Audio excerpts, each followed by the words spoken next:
I'm teaching actors not to need me. Otherwise, I'm not a good teacher. Not have an SD card. Rip. Tragic. Welcome back to episode 8 of the Hags Podcast. Today, we have a very special guest. He is an actor, an athlete, an acting coach, and he's been so supportive of us. He has over 100 acting credits from Succession, Halloween Ends, Dynasty, Florida Man, and Outer Banks. He is Tony DeMil, and he is here with us today, and we're so grateful. Let's go. Yeah, I'm so excited. I've been really, really looking forward to this. I listen to you guys' podcast all the time. It's very soothing. I love that. I've never been called soothing. Yeah, I like that. Yeah. Yeah. So it's funny because, I feel like Emily and Cheyenne are obviously on two opposite ends of the spectrum, like experience-wise and like just age-wise and everything. And then you're kind of in the middle. Yeah, and it's funny because I'll listen to it and I'll just be like, sometimes it takes a second to hear who it is because you all bring a little bit of each other's essences. Interesting. Do you know what I'm saying? Yeah. Yeah. We are kind of, like, I feel like I'm definitely the middle of it. And then, Cheyenne and Emily are like the opposite, which is good because it grounds it. You know what I mean? 100%.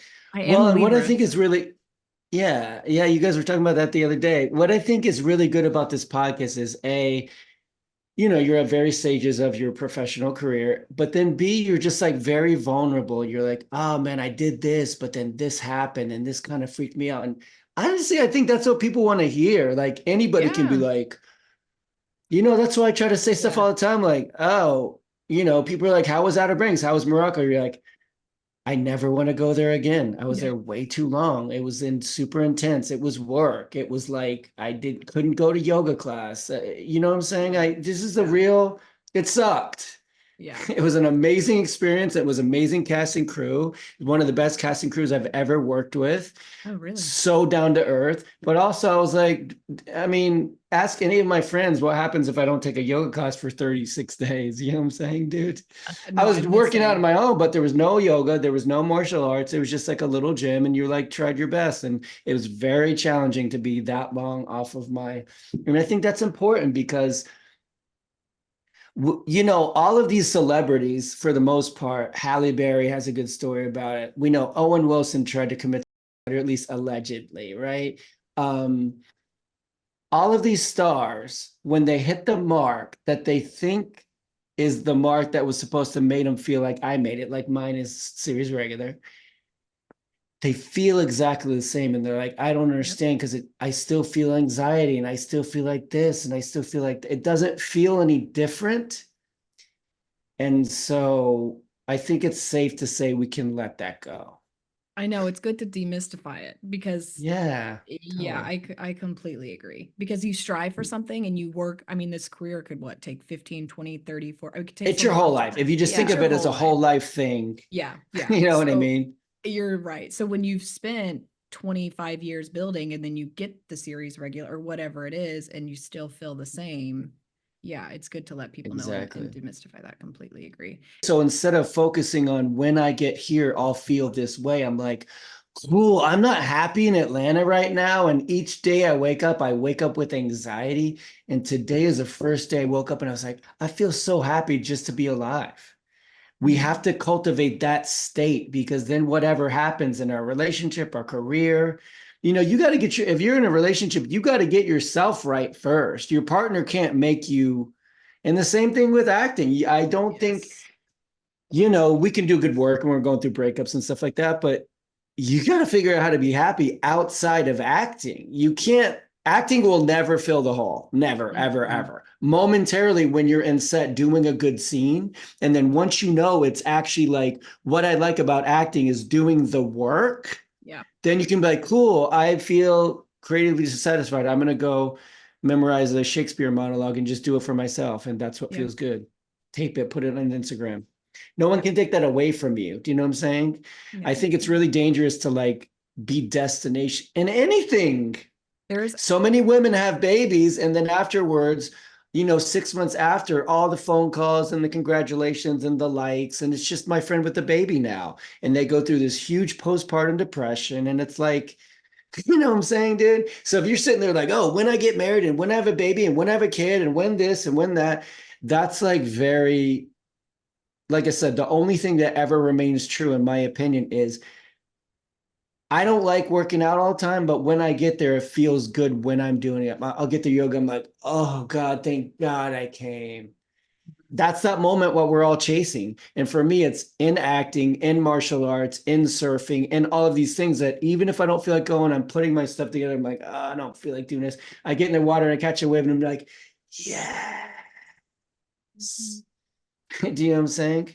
Yes. The rest of the stuff is just like, for example, I have a friend who she's going through a breakup, and I was having coffee with her, and she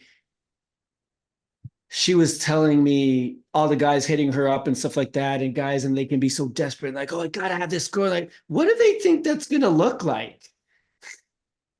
Because in a year, the fantasy goes away, and it's just like, oh, I'm dating Mary, or I'm dating Susie, or I'm dating Shakai or whatever. And you're just, it's this person who you're just friends, and you're sitting there on your phone and she's on her phone, and you're like, should we get coffee? What should we do tonight? Should we hang out with Alex and Alex? It's like, not, you know what I'm saying, dude? Yeah. The veil is off.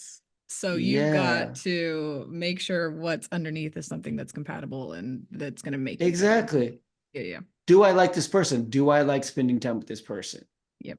Yeah, completely. And you know what? One of the discoveries I had in my life was like, you're like, you guys are all beautiful, right? So there was like a little bit of a thing, like you wake up and you're just like, I'm this beautiful. You're just like, I'm just a person. This is my arm. This is my hand. And the next thing you know, you have someone grabbing your hand and you're like, oh, your hand, it's so beautiful. You're like, my hand? Do you know what I'm saying? It's like that veil of like this other thing. And I've really tried to stop looking at women. I date women basically exclusively. As you know what I'm saying, never say never, right? Yeah. But oh, this is just a person. And this whatever thing of like, oh, Emily's so cute, that's gonna go away a week after hanging out with the person. So you know what I'm saying? And I think that's kind of a good practice to get into in life.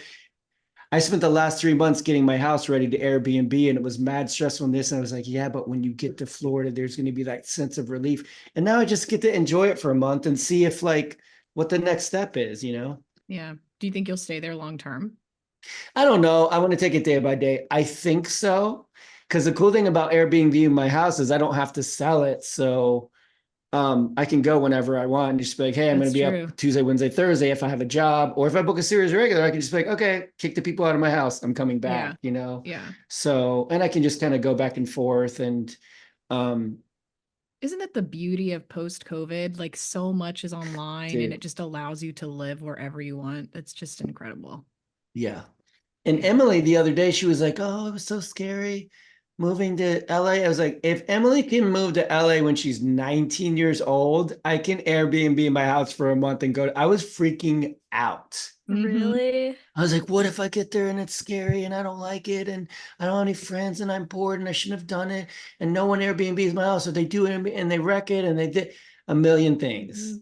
All the stress. All the thoughts. Yeah. And you get there and you're just like, hey, dude, we'll take it one day at a time. Worst comes to worst, we come down here. Shit, worst comes to worst, I come down here for a week. I'm like, cancel my Airbnb. I'm going home. I don't like this. You know. I know. Emily's but we we gave it a few months and now I love it. I didn't want to come to LA. I wanted to go to Atlanta. I was so scared. I was kind of sad that you guys chose LA, but I'm also really planning proud. On going to Atlanta. Yeah. And then Emily But Atlanta's always going to be here and you know. Yeah, it's a direct flight. If I book something or need, and I have a lot of friends that are in Atlanta, so yeah. I'm hesitant to be like, I want to move to Florida because all these casting directors and stuff who see this, but that's the advantage of just Airbnb being is I'm not really, even if I rent an apartment in Orlando, as long as I break even on the cost of both places, like who cares? I'll go back and forth whenever I want. And it's also a drive. You're not flying. You know what I mean? Like you could get there in a day. Yeah. Or you could leave at 7 o'clock at night and you could be there, but you know what I'm saying? Yeah. You know what I'm saying? Yeah. So I'm curious, when did you want to become an actor? Like, because you've been doing this a long time. That's a good question. I feel like I got started really late. I'm sure. I did too. I think Emily mentioned something about that, or one of you guys did, about feeling like you get started late, but I don't think there's like a late start. You guys like these? I never had this. Marshmallow Popcorn, marshmallows. Yeah, that is vile. Good. the dollar store, man. Are they like circus peanut vibes? No, they're marshmallows, but they're buttered popcorn flavored. Ooh. So gross. If you guys ever want to feel rich, like go to Dollar Tree. You're like, I can buy everything. You know what I'm saying? I love Dollar Tree. There's 99-cent stores in LA. There's no Dollar Tree. Well, I guess there are Dollar Trees. Yeah, there's one right on Lancashire, right? That big one with the big purple sign. Maybe. I feel like I don't know. I went to a Dollar Tree the other day, so they exist. So I basically was in the Army. I was in RTC in college, and I joined the Army, which by the time I got in, I was like, what am I doing? I basically started smoking weed my senior year, and it was like I got high, and you were like, I'm in the Army. Like, what am I doing? And I was gonna get out and just be like, I can't do this. My mom was like, well, you don't really have anything else going on. Just like go for it. It'll work out the way it's supposed to work out. Anyway, so I got an early out of the Army. So my last like 6 months in, it took forever to get me out, but my last 6 months in, I was like writing down all the stuff I wanted to do when I got out. And one of them was like, I'll go do stand-up comedy, right? So I went and did it February 12th, 2000, and I got up on stage, and it was literally like, I'm sure you guys can relate to the feeling. It was the first time I ever felt alive. Like I was like, this is what they mean when people are like, I felt so alive. It's like, oh, wow, this is it. And then I started doing it from there, did stand-up comedy for like 3 months, took an improv class at SAC in Orlando. I started auditioning for films at Full Sail in Orlando. How old were you when you started again? 23. Okay, so you're still pretty young. Right? Yeah. 2 years older than Emily, right? Yeah. You're 21 or still 20? I'm 21. She's 21 Okay. Yeah. When's your birthday? April 22nd. So only a month in, or 2 months my now. My sister's is April 17th. Are you what, Aries? Taurus. Oh, Taurus. Okay. Okay. I wanted to give Emily a compliment, by the way. She did my online acting class, the Crush the Co-Star, the one I used to teach at Get Seen. And she did her scene, and I was just like, yeah, I mean, that was perfect. I have no notes. It was like perfect. Thank you. I literally use that scene now. Like if I like have to do something like in my back pocket, or like I recorded it as a self-tape too if someone asks for one. Nice. So now I have that scene since you had such good feedback. Yeah, it was just really good. I think that's like the key in acting, is to find the roles that feel natural, even if that naturalness like requires a lot of work to find it. But then once you're like in that pocket, I always say like acting should feel like, when do you guys play music? You do, Cheyenne, right? You sing, right? Oh, no, I sing. I don't sing. Okay. I do. I played piano for like 10 years. Yeah. I used to play the drums. Oh, so we're all musical a little bit. We get it. Yeah. So when you're in the groove, when you're jamming, you're like, oh, and it just goes dunk, and you're like in the groove. You especially know if you play drums, right?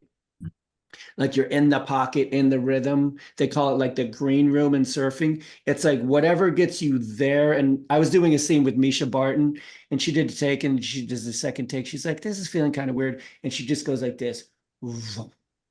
And she did this scene, and I was like, fuck, she is good. You know what I'm saying? She just dialed that shit in. It's so fun to be in the podcast. I feel like I'm like, I used to listen to you guys, and now it's just like, I know, I'm here in very it. meta? It's so fun. Yeah, we're usually. Well, I have so much respect for you guys because A, you're women, and B, I feel like you all have a little bit of an indomitable spirit, and you kind of have to have that in our industry. Oh my gosh! And especially being women, I feel like it's more challenging to even just be that way and have strong opinions and be like, we're doing it like this, and we're not doing it like that. Yeah, especially takes guts, It does. And women from a small town. I mean, yeah, I think women from a real small town. I know. I was going to say that, and I knew you were going to counter with that. Because I mean, Huntsville's still relatively small. Like, it's a oasis in the middle of nowhere. Yeah, I would say it's small. I mean, it's not like Cheyenne's literally in the field small, but like, I mean, it's like being women filmmakers from a small town. You have to have that. I also think too that, first of all, it's important for women to know how to say no and to draw boundaries, especially because guys are, excuse my language. You know, I think it's unfortunate. I tell women this all the time. Every woman needs to learn how to defend themselves. Every time I say them on Instagram, some woman's like, no, because you need to tell men, be like, cool, yeah, that's going to work.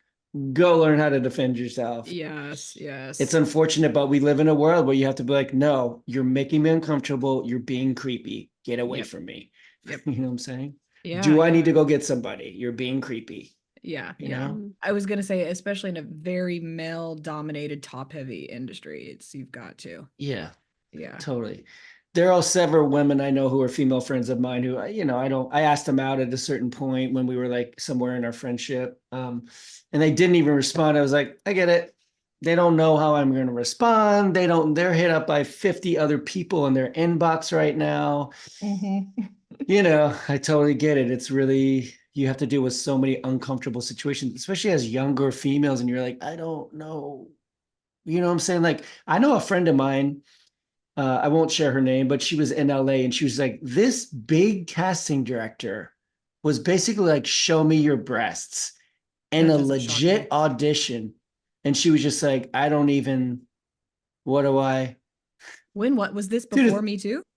God, that's a good question. It was right around after I went to Atlanta. So it was around 16, 17 is when she told me the story. Right before the big Me Too. Yeah. Wow. That's so scary. Because you're so vulnerable in art. And it's just, and she's a tough, and it's disgusting too. I went to go see my friend Ashley in a show. She did Killer Joe. And there's a scene where she takes her top off. I'm like, I can't look. This is like my friend Ashley. You know what I'm saying? I'm not here to be like, oh, wow. Like, it's always so funny to me when they're like, hot scene where this actress, you're just like, that's what you took from the movie? Yeah. That she takes off her shirt? You know what I mean, dude?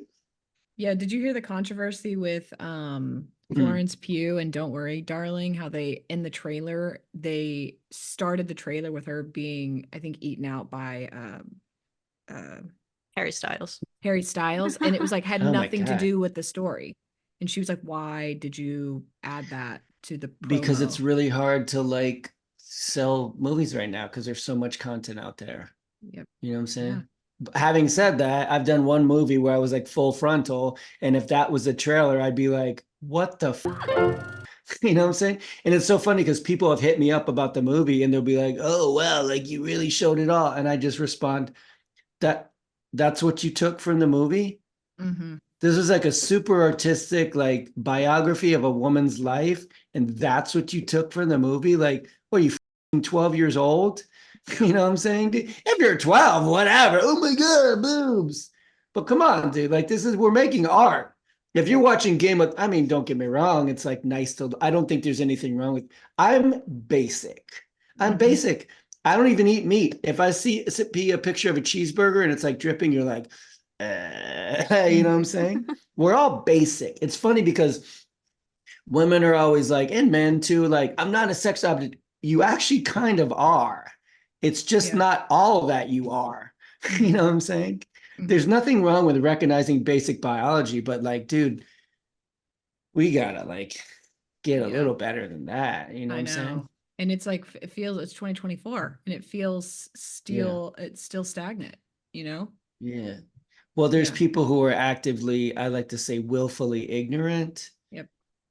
There's nothing wrong with seeing a male or female. I see dudes all the time. I'm like, damn. Bro, what is going on with your body, bro? It's perfect. I just give guys compliments in the gym all the time, just like that's the best body I've ever seen in my life. Or wow, you're so handsome, or whatever. But you know, come on. We can do a little bit better, right? But people are willfully ignorant. People are like actively like, if I change, then things are going to change and there won't be any room for me anymore. As opposed to being like, maybe the new thing could be better. I felt the same way. I'm in Tampa now. I was freaking out. All of my friends heard this story 15,000 times. I don't know, dude. I'm like, I don't know. I did it. I'm super happy to be here right now, you know? Yeah, change is really scary, especially as artists, because we feel so tied to, you know, being an actor and like us doing the podcast and filmmaking. Like it felt really scary to navigate change in real time online. Yeah. And be like, well, if I do this thing, am I going to become this thing? Because I want to be an actor. And you're like, I can do all of these things. I can teach yoga. I can go do liquor promos. I can be a volunteer fire. I can do, And I think you're like, but I love my taping room. What about my friends? You're like, dude, the director of Outer Banks was like, I think you should do it. He's like, I left LA. It's the best decision I've ever made I miss my friends, but he's like, it's the best thing I've ever done in my life. I live out here. I surf with people. It's the best thing I've ever done, you know? Yeah. So many people are leaving LA, a lot of the big hubs. Yeah. If I were a filmmaker, I'd be like, the only places we aren't going to shoot are New York and LA. So give me some ideas. Absolutely. You know, it's so expensive. We were helping.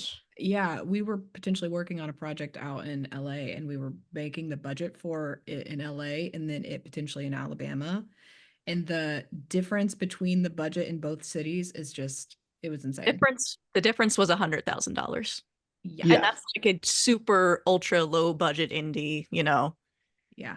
Yeah. Not to mention, like, if you shoot someplace, like if I shoot in Atlanta, like, I mean, the podcast that I directed, I didn't have a casting. There was one role that I cast. I mean, that I even advertised for. The rest of them, I was just like, hey, Emily, will you do this? Will you perfect? Cheyenne, you're perfect for this role. Will you please do it? Mm-hmm. So, you know, I remember I was talking to my manager one time about producing something. She's like, I mean, we'll save so much money because you know everyone in Atlanta, you know all these locations, you know all these places, you know? Yes, yeah. But But I think you're right. I think change is scary, but it's also, you know, when I told my roommate, I was like, oh, you got to go. He was like, change is like it's scary, but it's a good thing, you know? Yeah, you have to evolve as an artist. If you want to be in this long term, you have to change and transform many, many times throughout your lifetime. Yeah. Yeah. I also think it's important to follow your gut and what's going to make you happy, because when I moved to the South in 2014, as soon as I got there, Atlanta was drilled in my head. Mm-hmm. And I got to Huntsville, which was pretty close. But my husband and our family is up north, and it just didn't feel right anymore. So after 10 years, we were like, it's time to go back.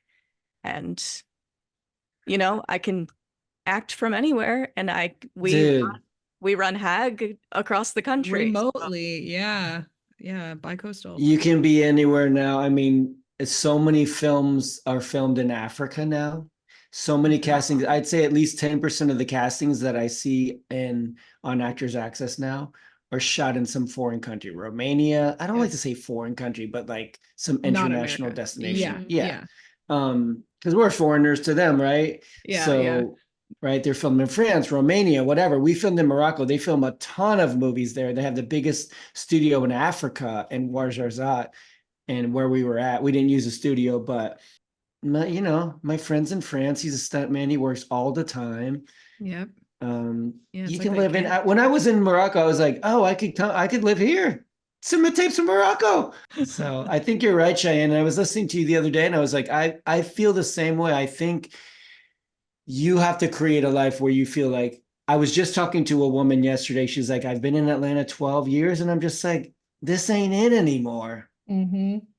Because I used to be in Atlanta, and my roommate would be stressing out. And he was like, oh, dude, I'm not getting auditions. I'm like, yeah, me neither, whatever. I'm sitting here watching TV, eating pizza. I go to my workout class. I'm like, things are good. I'm fine. It just stopped. When I got back from Morocco, something had changed. And I think it's because my cat had passed away, and I was no longer dating my last girlfriend, and the house just felt like empty, and it was great. I was like, this doesn't feel like home anymore. And then over the next couple months, it started to again, but still there was just like unease that until I woke up this morning, I was just like, oh, I think something in the universe was pushing me. They always say, don't miss great for good.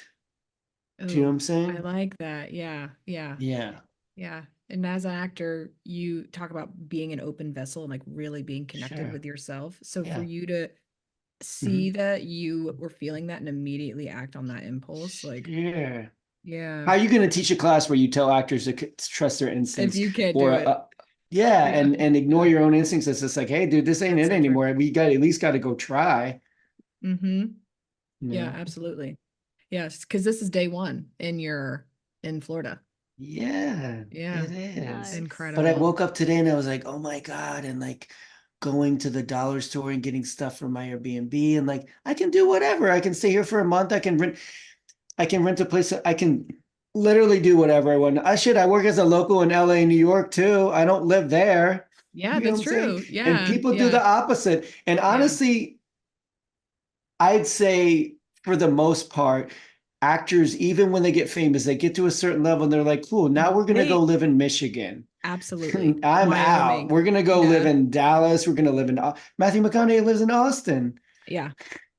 You know what I'm saying? So it's just like expensive. Morgan Freeman lives in Mississippi. You know, and films are made in Mississippi now because of him. He's like, we're going to film here 2 hours from us. And so how many Mississippi actors got an opportunity to the reason that I'm an actor is because my acting teacher lived in LA. She was a series regular. She booked a bunch of like guest stars, you know, back in the day when guest stars paid and series regulars paid. And she moved to Orlando and she's like, I've done mine. Now it's my turn to teach you guys to do this. That's why I'm an actor. You know what I'm saying? Yeah. Yeah. So I think you're right, Cheyenne. I think you really have to be like, this doesn't feel right anymore. And Atlanta's always going to be there. LA's always going to be there. All these places. But I think you have to trust your instincts and be like, I have to go now. Yeah. And if it's just because I'm scared, then that's even more reason. To do it. As a teacher, is there anything like, is there something that stands out to you that you've really learned from your students? Yeah, the best thing I learned is, and I think my old teacher had a hard time with it because in Orlando, like you found a school and you stayed there for 10 years. Thankfully, it was a really good school. So, you know, she's a working actor. We're all working actors there. And so when I went to go teach and I would have a student for like a year and they were like getting really good and the class was getting really solid, they'd be like, oh, I'm going to go take this person's class now. And you were like, what? But I had to learn to let go and be like, oh, okay. Yeah. Came and took my class and you don't owe me anything. There are some people I'm like, I think you should stay put and work. But there are other people I'm like, hey, what am I supposed to do? Go learn. I don't know your path, you know? Yeah. It's good. So I think that's my biggest thing is, I had to be like, oh, Emily, I think she should move to Atlanta, but she wants to move to LA. So, okay, bye. I don't know what you should do. You know what I'm saying? Yeah. It's hard. I love that learning to let go. I imagine that's so hard when you've helped a student for a year, like really sat with them. Because as an acting coach, you have to get to know them and know how you can open them up. So I imagine that's really hard to let that go. Yeah. Well, I'm one who gets really close to my students and people and stuff like that. But I think it's a powerful lesson. Every parent who raised their own child has to do that. At a certain point, you're like, oh, I need to like let her make her own decisions now, or him, you know what I'm saying? Or them. You know, I think that's a really good lesson to be like, oh, like I'm not in control of all these other people. I'm just in control of myself sometimes. So I completed a 2-year Meisner program in Wilmington, North Carolina with Ron Fallon. So I just wanted to ask, when did you find Meisner? Okay. Great question. So I did stand-up comedy. I took a class at SAC. I was working in like a copy warehouse because I quit teaching because I was like, I don't want to teach. I got a job as like a substitute teacher and then they offered me a position in the Spanish. Cut to, I'm like it's 92 degrees. It's in Orlando, Florida. I'm like head to toe covered in like OSHA approved, whatever, work gear. Breaking down cardboard boxes. I'm like, I got to figure out what I'm going to do with my life. You know what I'm saying? This is like ridiculous. So I went into classifieds, found an audition at Universal Studios, started working at Universal, and started like working basically on my own and my career. There was no internet back then. No one had cell phones. You didn't, and you did. There was no like, do you know what I'm saying, dude? It was like, it's not like now where you go on Facebook and we're like, hey, what are some good classes? And like, you didn't know. No, you just ask your friends. So I found this acting class on the back of like, one of those like Orlando Weekly magazine. Mm-hmm. I found this class. It was terrible. The guy was like totally taking advantage of his students. He was definitely like very, I don't know. I don't have any, but I know now from knowing people. I'm like, he was super inappropriate with the women. He passed away. May he rest in peace, but he was a piece of shit, quite frankly. Valid. No disrespect to his wife. My heart goes out to her. You know what I'm saying? But like, I'm sorry, dude. Like when Harvey Weinstein dies, I'm going to be like, good. I mean, good. Fuck you. Yeah. You know what I'm saying? He or she hurt so many people. It's not okay. Mm-hmm. Anyway, I was just kind of like figuring it out on my own. I went to go be an extra background performer on From Justin to Kelly. Or no. It was what was that movie with twins where there was Greg Kinnear and Matt Damon, Stuck on You. Oh. And I met these other actors and they started showing me, I was like, oh, where do you guys train? We were just making conversation. And they were like, oh, we trained this, we trained Meisner. And I was like, what's Meisner? And I'll never forget. And they started doing it. I was like, oh yeah, I want to do that. Because one of they started doing the repetition with each other. And I was just like, oh man, that's what I've been looking for my whole life. Because most people like, whatever question you ask me, I can tell you the truth about it. Mm-hmm. But we're trained not to go around and tell the truth. Do you know what I'm saying? Like, oh yeah, for example, especially as women. Yeah. And sometimes it's like not appropriate, and sometimes, but I know what it is, as opposed to some people like, oh, I don't feel that way. I don't think that. You're like, you do, and you're lying about it, and you need to do the self-exploration. Mm-hmm. There's nothing wrong with being like, yeah, I'm thinking of a woman that I know. She's very beautiful, super attracted to her. She's married. I wouldn't pursue her. If I would, you know what I'm saying? I can look at someone and be like, I know exactly how I feel. I've thought all the things. I'm not afraid of it. I think that's a much healthier perspective to operate from. Mm-hmm. Like this acting teacher I took acting classes from, he's not a good person. He's not a good teacher. we don't have to string them up. Just like, I'm not going to take your class. This doesn't work for me. Yeah. It's almost like a life lesson. Like it's good for dude. And then it's also good. I should do Meisner. I've done it poorly, 100%. But I've never been trained on it. And Cheyenne talks about it all the time. And I mean, she's an incredible actor, and you can just tell how in the moment you are. Totally. And it's from Meisner. Yeah. Meisner. I started in my early 20s and ended in my mid 20s. Yeah. And I learned so much about myself at such a time where so much is changing. I healed from so much, and I became a better person. And it was amazing. And I saw it in my classmates as well, just the transformation. I met one of my I got closer with one of my best friends, who's still one of my best friends to this day. And shout out Rebecca. Yeah. It's just crazy. And, on top of all that, about becoming a better person and knowing myself, my acting transformed completely. Sure. Mm-hmm. It's basically you practice truth telling is what it is, which is what we do in acting. It's so hard to get there. It takes so long to get there. Like it's still I don't think so. Really? I don't think so. No, I don't think so. I think most people don't know how to. Okay, I guess that's true. I guess it is true. It took me 10 years of taking acting classes to be like, oh, this is how we do this. Yeah. So I guess you're right. Yeah, because you're so far from that. But someone like you, I mean, but someone like you, I feel like I could take you and make you really good really quickly with Meisner. See, I need to do Meisner. Do you know what I'm saying? Yeah. Absolutely. And you have breakthrough moments throughout training. I remember my first one was before Meisner. It was in an audition technique class. It was on camera.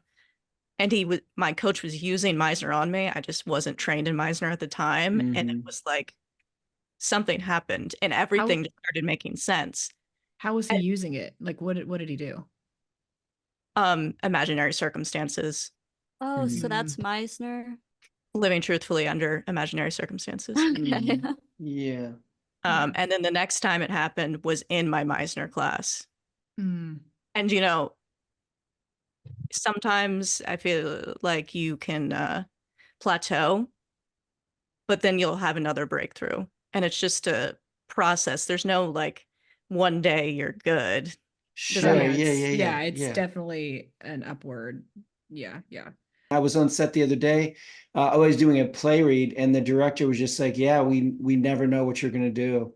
We're just like, "Yeah." So neat. Yeah. That's like the fun of acting. And I think, you know, you have it some auditions you remember, some auditions you forget. But I think when you start a scene, when you're doing an audition, there should be a certain amount of like, I don't know what's gonna happen.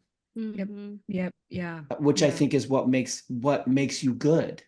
I agree. You know what I'm saying? Completely agree. And I forget. I did an audition the other day where I had to do improv, and I'm like, God, I should have put my focus more on the other person. So it's a journey.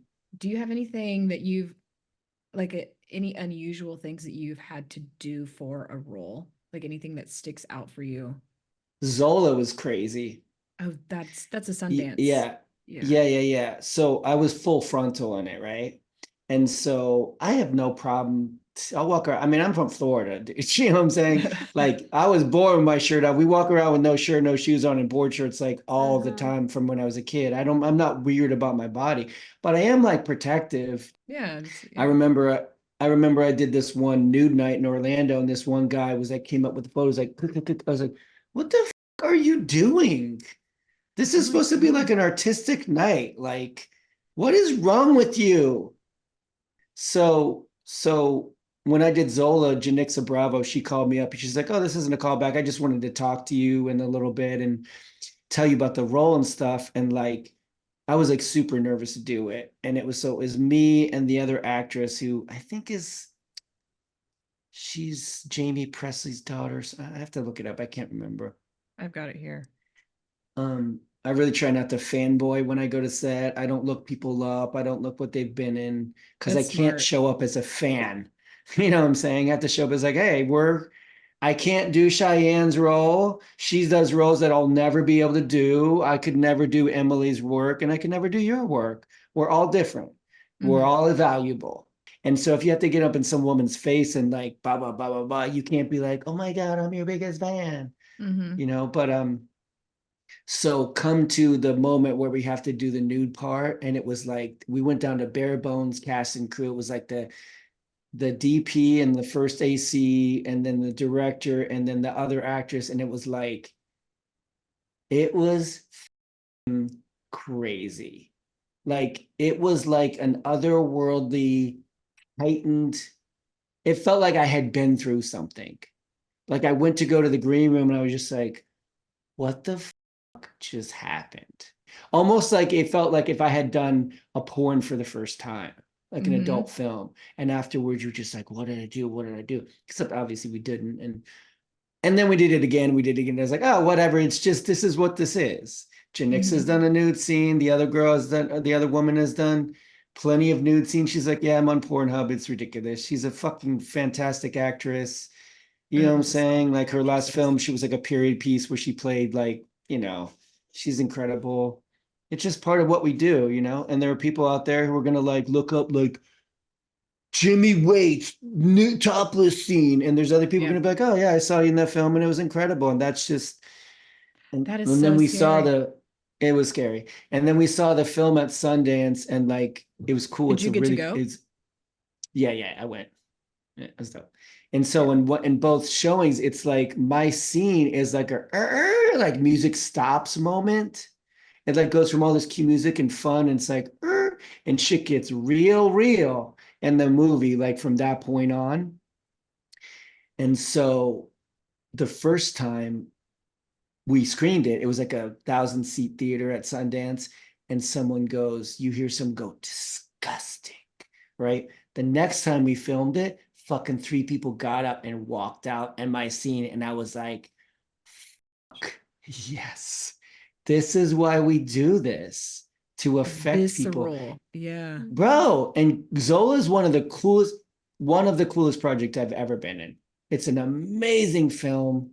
I highly recommend it.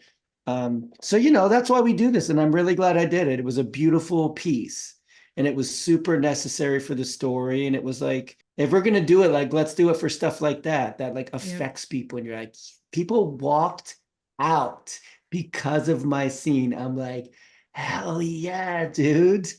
Mm-hmm. Making an impact. Yeah. Right. Something so visceral. Yeah. That's how you've pushed people. Yeah, I love that. Yeah, dude. And the movie's incredible. I mean, it's incredible. It's very uncomfortable.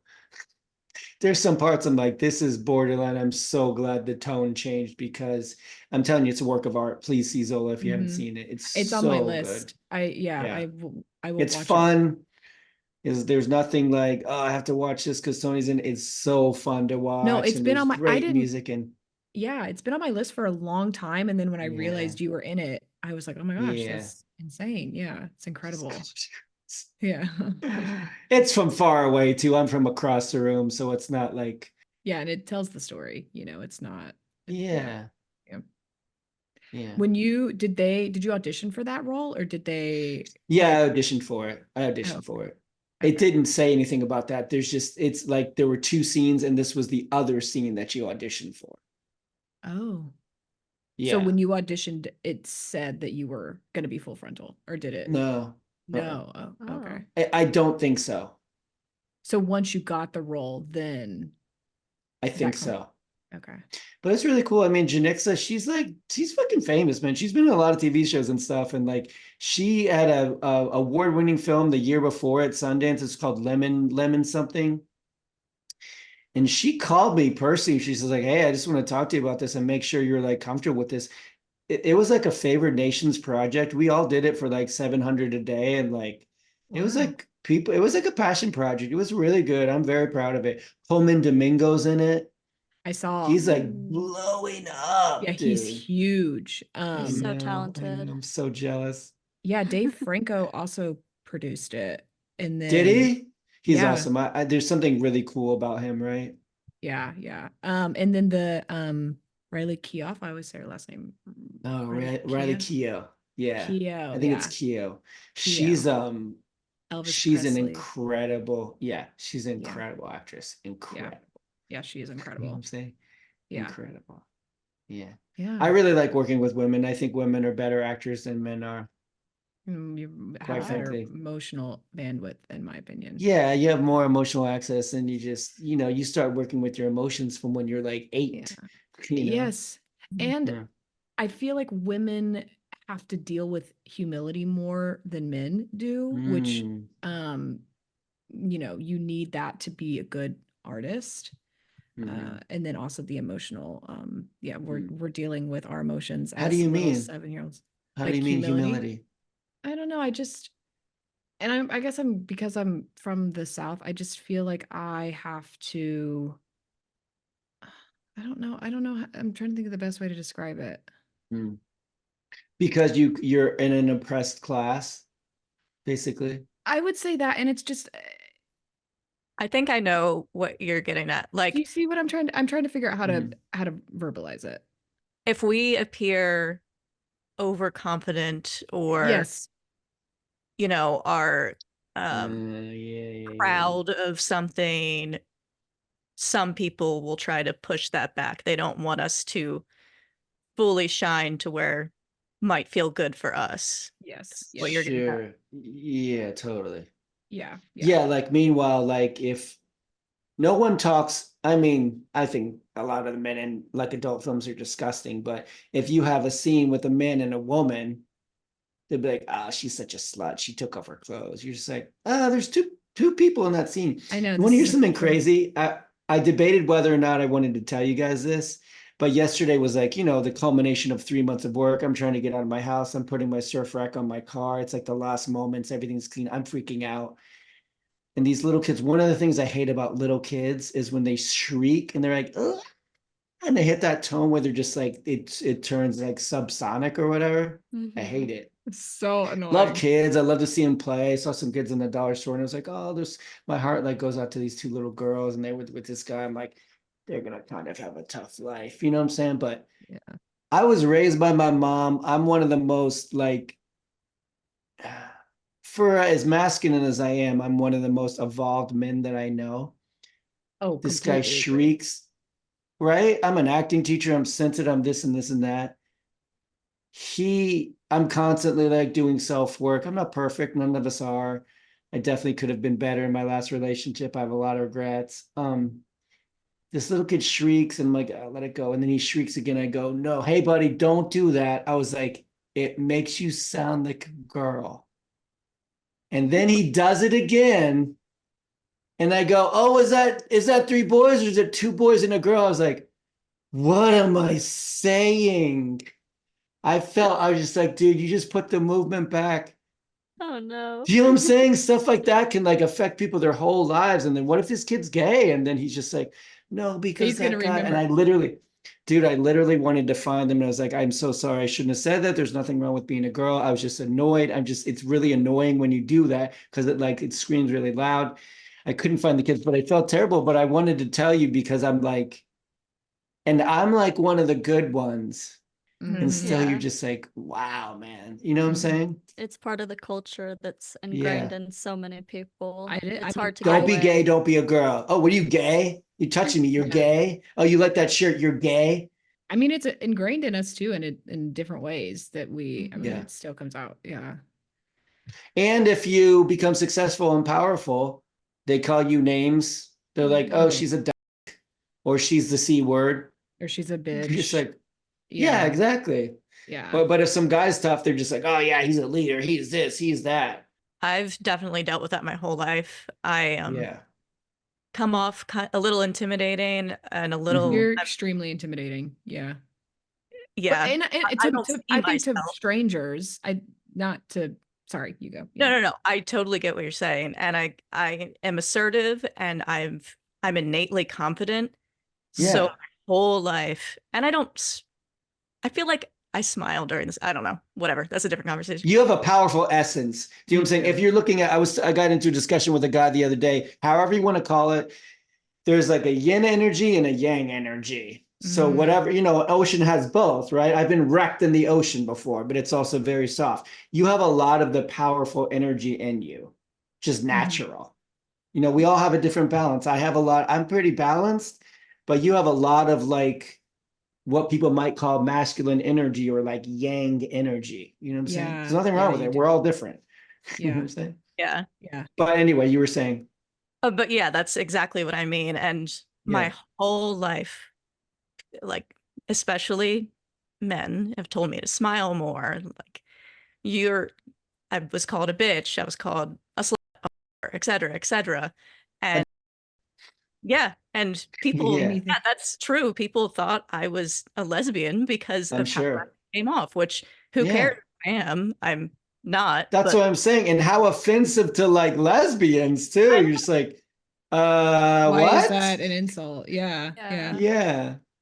It's bizarre. And even I've been with my husband for a very long time, but when I dated as a teenager, a lot of the boys were scared of me. And I can see that. It blows my mind. And I actually I made a short film back in my early 20s, and this guy, I don't want to say what he is because he might hear this. But this guy on set, I asked he was my boyfriend at the time. I asked my husband to go do something, or like, could you go with him to do this? And he had the nerve to say to my boyfriend at the time, like, I don't know how you're not intimidated by her. I don't know how you date her, blah, blah, blah. And I was like, what? Ew. And also, he sees the softest sides of me. He sees it all. Sure. It's probably threatening to, which is why he said that. Oh, for sure. But that's not even the only time that's happened. So I'm not even sure how we got on this topic, but it's We were talking Definitely. No, I like it. I mean, you're three female filmmakers. Mm-hmm. You know what I'm saying? Your experience is going to be. I remember one time a woman said to me, she's like, Tony, you know, most of the breakdowns come out. She's like, they're 80% male. I'm like, what? She's like, yeah. And also there's like 75% of the actors are women. She's like, yeah, I mean, you're successful. It's dope. But like, and I looked at the breakdown and I was like, oh my God, I've never noticed that it started to change, but it's just like, oh, a cop. Of course it's a guy. Oh, it's a chef. Of course it's a guy. It's a CEO. Of course it's a man. You know what I'm saying? It's kind of ingrained in us that we're slowly like changing. So it's like a big factor that you have to deal with, and it's annoying. And the bottom line is like some men are made with a lot of yin and I can't date a woman who's super girly because I have a lot of like, I'll just say for myself, femininity in me, of feminine energy in me. So I have to date someone who's kind of balanced too, who's kind of like a little bit of a tomboy. Because you know what I'm saying? You can't have 75 and 25 have to meet up with 75 and 25. Exactly. Yeah. Yeah. So we're all different and there's no right way to be, and people are annoying. You know what I'm saying? Yeah. People are annoying, especially when you're confident and you know what you want and you go into a room and you take up space and you don't apologize for it, which is what you do. Do you know how many times guys have asked me if I were gay? You're like, why? Because I don't walk around being like, oh, look at that girl. Is that what being a man is? You know what I'm saying? I was on set the other day. You all will be proud of me. And this person was just like, oh man, that girl's jeans are tight, man. These girls were like in their 20s to play like just graduated. Look, I'm going to be 100% honest with you. Like, I'm a man. I'm basic. I told you guys before, but even me, I was just like, hey, dude, I'm going to be honest with you, man. I'm at the age now where I don't even feel comfortable talking about this right now. Like, come on, dude. This girl looks like she's like 22 years old. I'm just like, this girl is a baby. And she's wearing wardrobe and she's like, she can't even we're her castmates. So gross. And was she and talented? this guy was older than I was. And I was just like, what are you doing, bro? That like automatically puts her in an uncomfortable position, which hinders her from doing her job. I mean, granted, he was away, but like she didn't hear. But I was like, come on, dude. Like, these are. It's one thing if you're like sitting at the pool and you're like, oh wow, you know who's really pretty is this woman from wardrobe that we're there and we're like, these are the people we have to date. There's nothing wrong with that. But like sitting and talking about your castmate's wardrobe choice on set, you're like, bro, we got to do a little bit better than that, dude. You're like 50 in your 50s, dude. Come on, dude. We're not 25. We're like, oh man, that girl's so hot. That's so gross. I know. Yeah. The dude's older than me, and I'm just like, I mean, they're young, dude. Yeah. See, that's the culture for him to even think that he can like have the space to say that and like at work appropriate at work. He's got like post me too. Post me too. And that's me too. Still very much. And look, he's a super nice guy. He's like a really good person. I just think our generation was grown up like, this is how you ask a woman out, and this is how a woman should act, and this is how we talk about women, and this is how we talk about men who are feminine, and this is how we, you know what I'm saying? Yeah. I think that's another reason why my presence can be so off-putting, especially to older generations, is because of those standards. I do not fit that mold whatsoever. Yeah. Well, and I think the older you get and you expand and you go to new places, you're like, oh, there's all kinds of people. And I mean, people are all different. There's not like, oh, a woman's like this and a man's like, there's some generalizations. And I would say it's probably more culture has a lot to do with it. People are people, you know? What were you saying, Emily? Oh, I was just saying that's how I am like with standards and everything, because I come off like I look like, well, I have a bad resting bitch face, but otherwise I look like but otherwise I just look like a sweet little girl, and like people see that, especially like growing up acting, and they think they can like, oh, easily manipulate me, easily take advantage of me, and like get me to do whatever they want, and then like they talk to me and then they find out like, oh no, I have very strong boundaries and I will literally like blow up their lives. Like, it's so weird just how you're perceived, and then they don't take it seriously. But, like, I've shut people down before, like just not backing up. Yeah. I think that's really good. And I think one of the things I like, would you agree, Cheyenne, that the two things that have made me so, I talk about this all the time, like, I am not afraid. I'll fight 10 people. I don't care because of my martial arts training. And I don't mean competency. It's not about the competency. It's about that. And Meisner is like an emotional martial art. And you learn exactly who you are, exactly what things make you feel like, exactly what you will put up with, and exactly what you won't. And sometimes you're just like, oh, I have to put up with this right now because it's my boss or whatever. But you know how you feel about it. And it allows you to be like strong and be like, no, I don't like that thing. You know what I'm saying? Yeah. I think being an artist, one of the things that you're doing, we're growing as an artist. It's not just about I'm on this show and I'm this and that. No, we're learning and we're growing and we're deepening. You know what I'm saying? So I think that's really good because you do come across as, so it's nice to be like, I can be that thing and I also can be this thing. Yeah. You know? Yeah. It's interesting too, the three of us. With Hag, we work on all of our projects together. We've been on many sets together at this point. Sweet. And just the way people treat them differently. Yeah. Like, we're all equals. But sometimes people will only turn to me, or they'll turn to our DP, who is a man. Yep. You have a pretty great resume, so she's probably a good one. You know, it's never where you want to book. I want to book a series regular for a lot of different reasons. A hair away. Dude, I almost booked one a year and a half ago, October. Wow. Yeah, so close. It was so close. Having that experience was actually a good thing too, because it was like when Matt Damon was just like, I'm so glad I won an Oscar at 20. So I didn't spend my whole life chasing it, because you're like, it's really cool, but it's like, okay. And so I remember I was driving on my motorcycle to Athens, and it was on one of the days, because they have 11 days to tell you whether or not you booked it or not, and they have to tell you. And it was one, you go back one day, you're like, I guess I didn't fucking book it. And then the next day you're like, I definitely booked it. I'm really feeling it. And I was riding to Athens and I was like, I really think I booked it today. And I go, okay, now what? I mean, now what? It would have been fun because I love acting. Yeah. You know what I'm saying? I would have got to do a Russian accent and tons of research, and I would have gotten do good scenes, and I love acting. What was the show? Okay.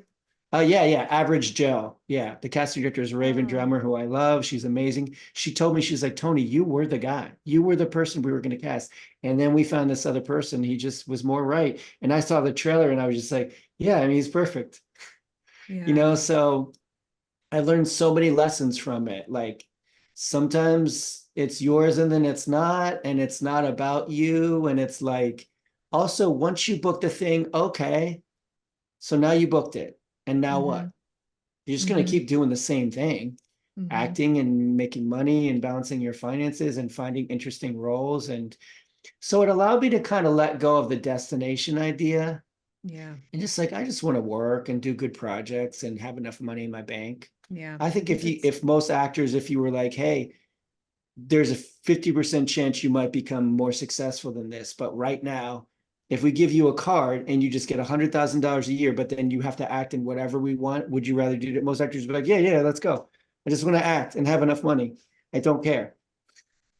When we're young, we think, I want to be famous, but that's really just shorthand for, I want people to get to work on good stuff. Yeah. I want people to be like, oh, Jimmie, we want you to work on the script, and you have those options. No one cares about being famous. People don't really want to be famous. No. And if you wanted to be famous, you could do that online quite easily. Honestly. Yeah, especially now. Yeah. It wasn't like that when I first started, but now, like, it's not that hard. No, it's not. Yeah. No, just it takes work. I don't mean it like that. Yeah, but I mean, no, it definitely we could all do it in an easier way than, Yeah, being able to support yourself from your art is the goal. That is the ultimate goal. Yeah. Totally. The thought of being famous makes me anxious, quite honestly.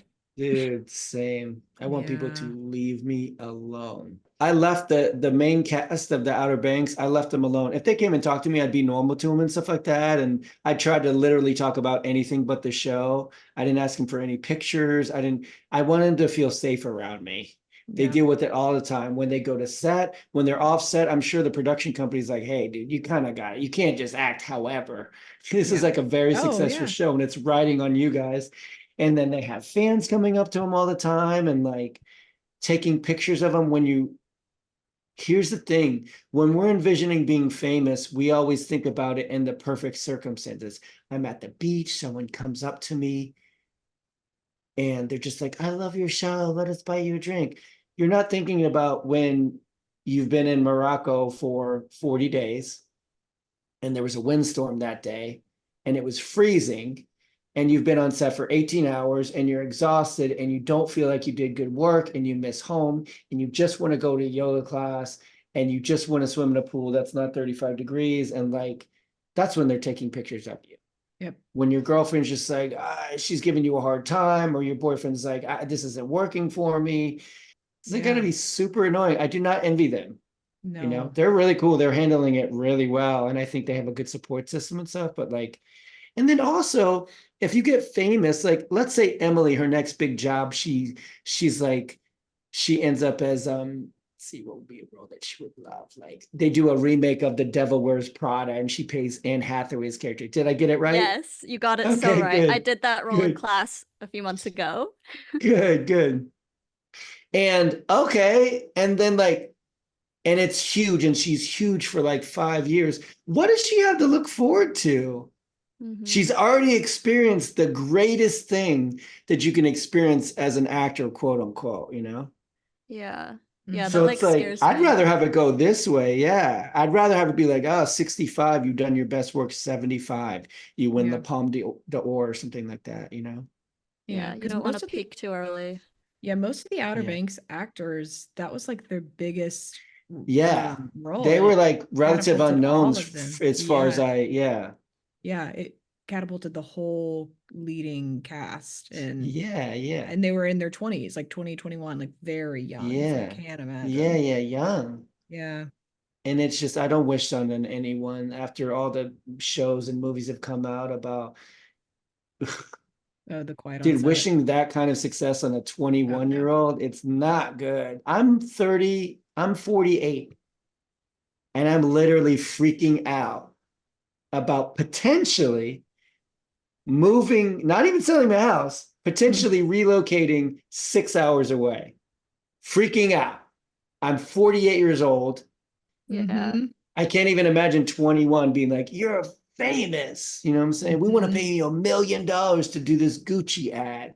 It's got to be crazy. I would not handle it well. I can tell you. I'd crash. I don't even know if I would handle it well now. I mean, honestly, my dream of becoming a famous actor was so I could get a bunch of women. Do you know what I'm saying? Yeah, because I think all artists want attention and to be loved and to feel beautiful and handsome, whatever. And hot and sexy and all, whatever the things that you didn't get on your own naturally when you were a kid. Yep. Like, I don't need people to think I'm funny because I think a lot of people always thought I was funny, but getting women was always hard for me. Like they loved me, but they weren't like, oh, I really want to date Tony. Yeah. I was always, because I've always, oh, were you? Yeah. So I think you mentioned something about that. That's so sweet. Yeah. But it's like even to this day, like the way that your self-esteem is wrecked growing up as the fat kid and always being ostracized, like that little piece sits with you forever. But can I ask you a question though? Does it help you now with discernment? Because now, like, if men come, do you date men? I don't mean to pry. I'm just for the purpose of the story. I date both. It's none of my bit. I wasn't trying to pry, but so for example, when a guy comes up to you now, just because I would say guys are generally the aggressors, you're just like, oh, cool. Now you're interested. Does it feel a little bit like that? All the time. All the time. Whenever I lost a lot of weight in high school, and I started to get attention that I've never experienced before, it was, definitely. I could understand who was like, what the intentions were when people were coming up and talking to me. Totally. That's the thing, is the only people who have ever hit me up. There was this one time I was like, oh, it's finally going to pay off. This woman hit me up. She's like, oh, I saw you on this thing. I was like, oh yeah. She's like, that's so cool. Blah, blah, blah. I was like, yes, it's finally going to pay off. Well, it and may she's with like, Outer Banks. I mean, it's gonna, that show's huge. We'll see. It's a very young demographic. I mean, I love it. I'm super psyched to be on it, but I hope it pays off with my career. Pope's the guy who plays Pope, JD, his dad.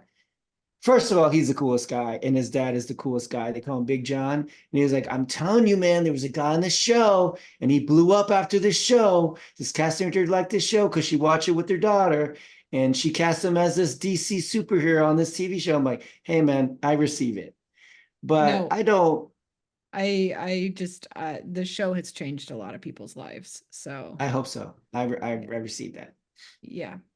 I hope it does. And I can tell you, my dream would be like, if they were like, hey, Tony, they really liked you.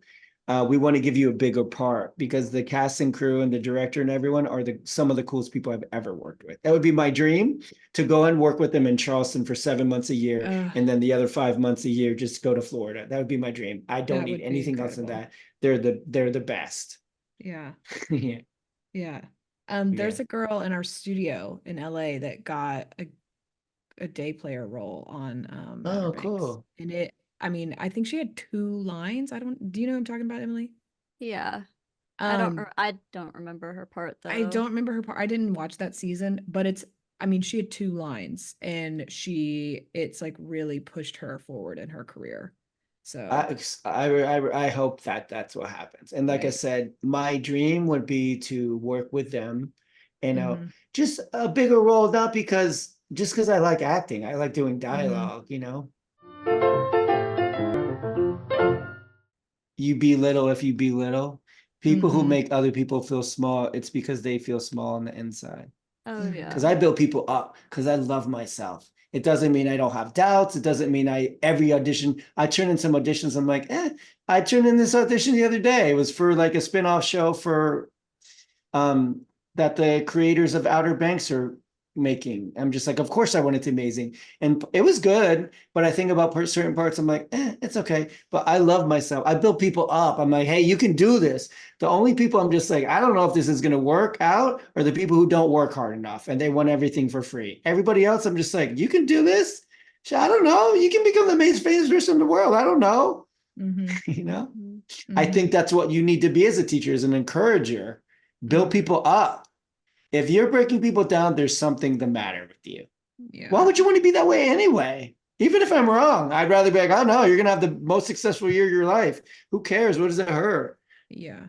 Well, you're also confident and sure of yourself, whereas people sometimes I am. But you wouldn't like actively say something to make yourself feel better by hurting another person. You know what I mean? I might say it in myself. Here's the difference between me and being human. And having emotions and we all say things in our head that should stay. But I think that's where the line is you'd be like, oh wow, I'm really jealous. I want a podcast. I want 2 female best friends and I want to have a podcast. And then the next step is like, but also how cool for them, how good for them. My friend Tony just booked 9 episodes on a Tyler Perry show, made a bunch of money. I'm like, oh God, I'd love to do that. But also I'm so happy for him too. I feel like sometimes people like that, they need to do some self-work. Yeah, absolutely. Dude, if you're an acting teacher and you're making people feel bad about themselves, you're just like, what are you doing? Yeah. And also just to like beauty and like what we view as sexy is not all physicality. Like it's the way you carry yourself, it's your intellect, it's your aura. Like there are people that are not conventionally attractive, but carry themselves in a way that is very attractive. And it's just like he just couldn't discern, like he was like, you're either this or this, and there was no gray area, and it was just constantly like segmenting out the class and making people feel bad about themselves. Yeah, and I think there's a big difference between trying to give people structured career advice. I never felt bad about that until it was used against me, and then I was like, oh wait, yeah. So and then the inner fat kid came out and started crying. I know I get, like, you're right. You know when I'm triggered? Yeah, when I'm triggered is the other day I was at a party and these two women were talking to me, and they were just talking to me because I'm Tony DeMil, you know what I'm saying? Mm-hmm. And I say that to the shorthand for why they were talking to me. And then somebody else came in the room that was like more successful than me, and they both eyes at the same time went like this. And I was like, oh, dude, this is triggering all the like, I'm not cool enough, I'm not rich enough, I'm not in the right crowd memories from childhood and stuff like that. Mm-hmm. You know? Yeah, isn't that, it's just so frustrating that the things that happen to us as children sit with us forever. Yeah. Yeah, but I think it's good because then you have to go home and deal with it and just be like, why would I want these women to be attracted to me anyway? That's true. Yeah. I don't want shallow relationships. I want deep relationships, even if they're short term. Mm-hmm. I don't think there's anything wrong with, and this is, I try to always tell women this because a friend of mine was just like, hey, Tony, what do you think about this guy that I'm interested in our friend group? I'm like, I mean, he's a player, he's going to play you. But additionally, if you're just looking for someone to go have a physical romantic relationship with, I think he's safe. And also that's okay to just want that. It's okay as a woman to just be like, yeah, I just met this guy and I was on a cruise and we hung out for 5 days and we were safe and I had boundaries and we had an awesome time and I'm never going to see him again. And that's okay. Mm-hmm. I think we kind of need to normalize that for women. All these men out here want to have physical relationships, but then they go around calling women all the time. You're just like, baby, it ain't happening if we keep doing that. It's a control thing, and like they want yeah, because so what happens is so that happens to me. Let's say this woman, let's say these two women, and then so they walk away, so I'll tell all my friends what sluts they are instead of going home and dealing with like, oh, that hurt my feelings. Mm-hmm. I love hearing like people's on-set horror stories or like their first time ever on set. So what was like your first time ever on set or like your worst, craziest experience? Two experiences that were really challenging. One, I shouldn't say the production, but I was on this one production. It was the B unit. And they were pressed for time. It was like the second unit and they were just, it was the last shot of the day. And it was like a big scene for me. It was like a 3-page scene. It was one of the first times I did the scene that big. And like stuff was falling and everybody in the crew was just like, why are we doing this right now? And it was super stressful. And we had this one like PA who was just like, he was supposed to give me my cue and he was just like, oh, I'm from LA. And he was just like, it was not a good situation. It was a nightmare. It was so difficult to perform. And then another time I was playing an Armenian from on MacGyver. And I was just like, oh, it's going to be fun. I have like 3 lines here, 2 lines here, 1 line there, but we're going to do it split up. They did it all as one. Oh, it was a nightmare. I had never spoken Armenian before. And it was like a lot of dialogue. And it was like, you get nervous and it all gets like, it was tough. It was tough. Yeah, but MacGyver was it was great to work on it and stuff like that. It was just because I was playing in Armenian it was like the first time I played an Eastern European and I wasn't super comfortable with like doing different languages at the time. And like, I was like crazy. The boss and stuff. And it was really scary. How many languages do you speak? I speak English and Spanish and Portuguese pretty fluently. And then French is pretty easy for me. I took French in college and Italian is easy because it's like I used to work at Universal and practice these languages all the time. Somebody would come up and speak Italian. You're like, I understand what you just said. They spell things weird in Italian, but Oggi and Portuguese and Italian is the same thing. You know what I'm saying? They just spell it different. And then because of that, once you learn your second language, you start getting good at learning languages. I studied Korean when I was in Korea in the army. So I speak a little bit of Korean and I can read the numerals. And then to me, it's like this. Look, I did my 23andMe. And so I have ancestry from the tip of the nose of Portugal all the way to the top of Africa, to including like Morocco and whatever's at the top, to like 1,000 miles into like Eastern Europe. Like I can play all those people. Mm-hmm. If I speak the language and when I did a role for Bull, like I did all my research, I'm like, I can do this. one time I was working with an agent who I dropped, and they were just like, yeah, but I mean, do you really like speak like, you're just like, cool. Well, I have German ancestry and I can learn German and I can learn the words to the scene and I can learn a little bit more of like, exclamatory statements like wow and uh-oh and stuff like that in German. What's the difference? Yeah. Like, at what point do you speak a language and are you that thing? Yeah, I might not play a Native American because it's not culturally appropriate.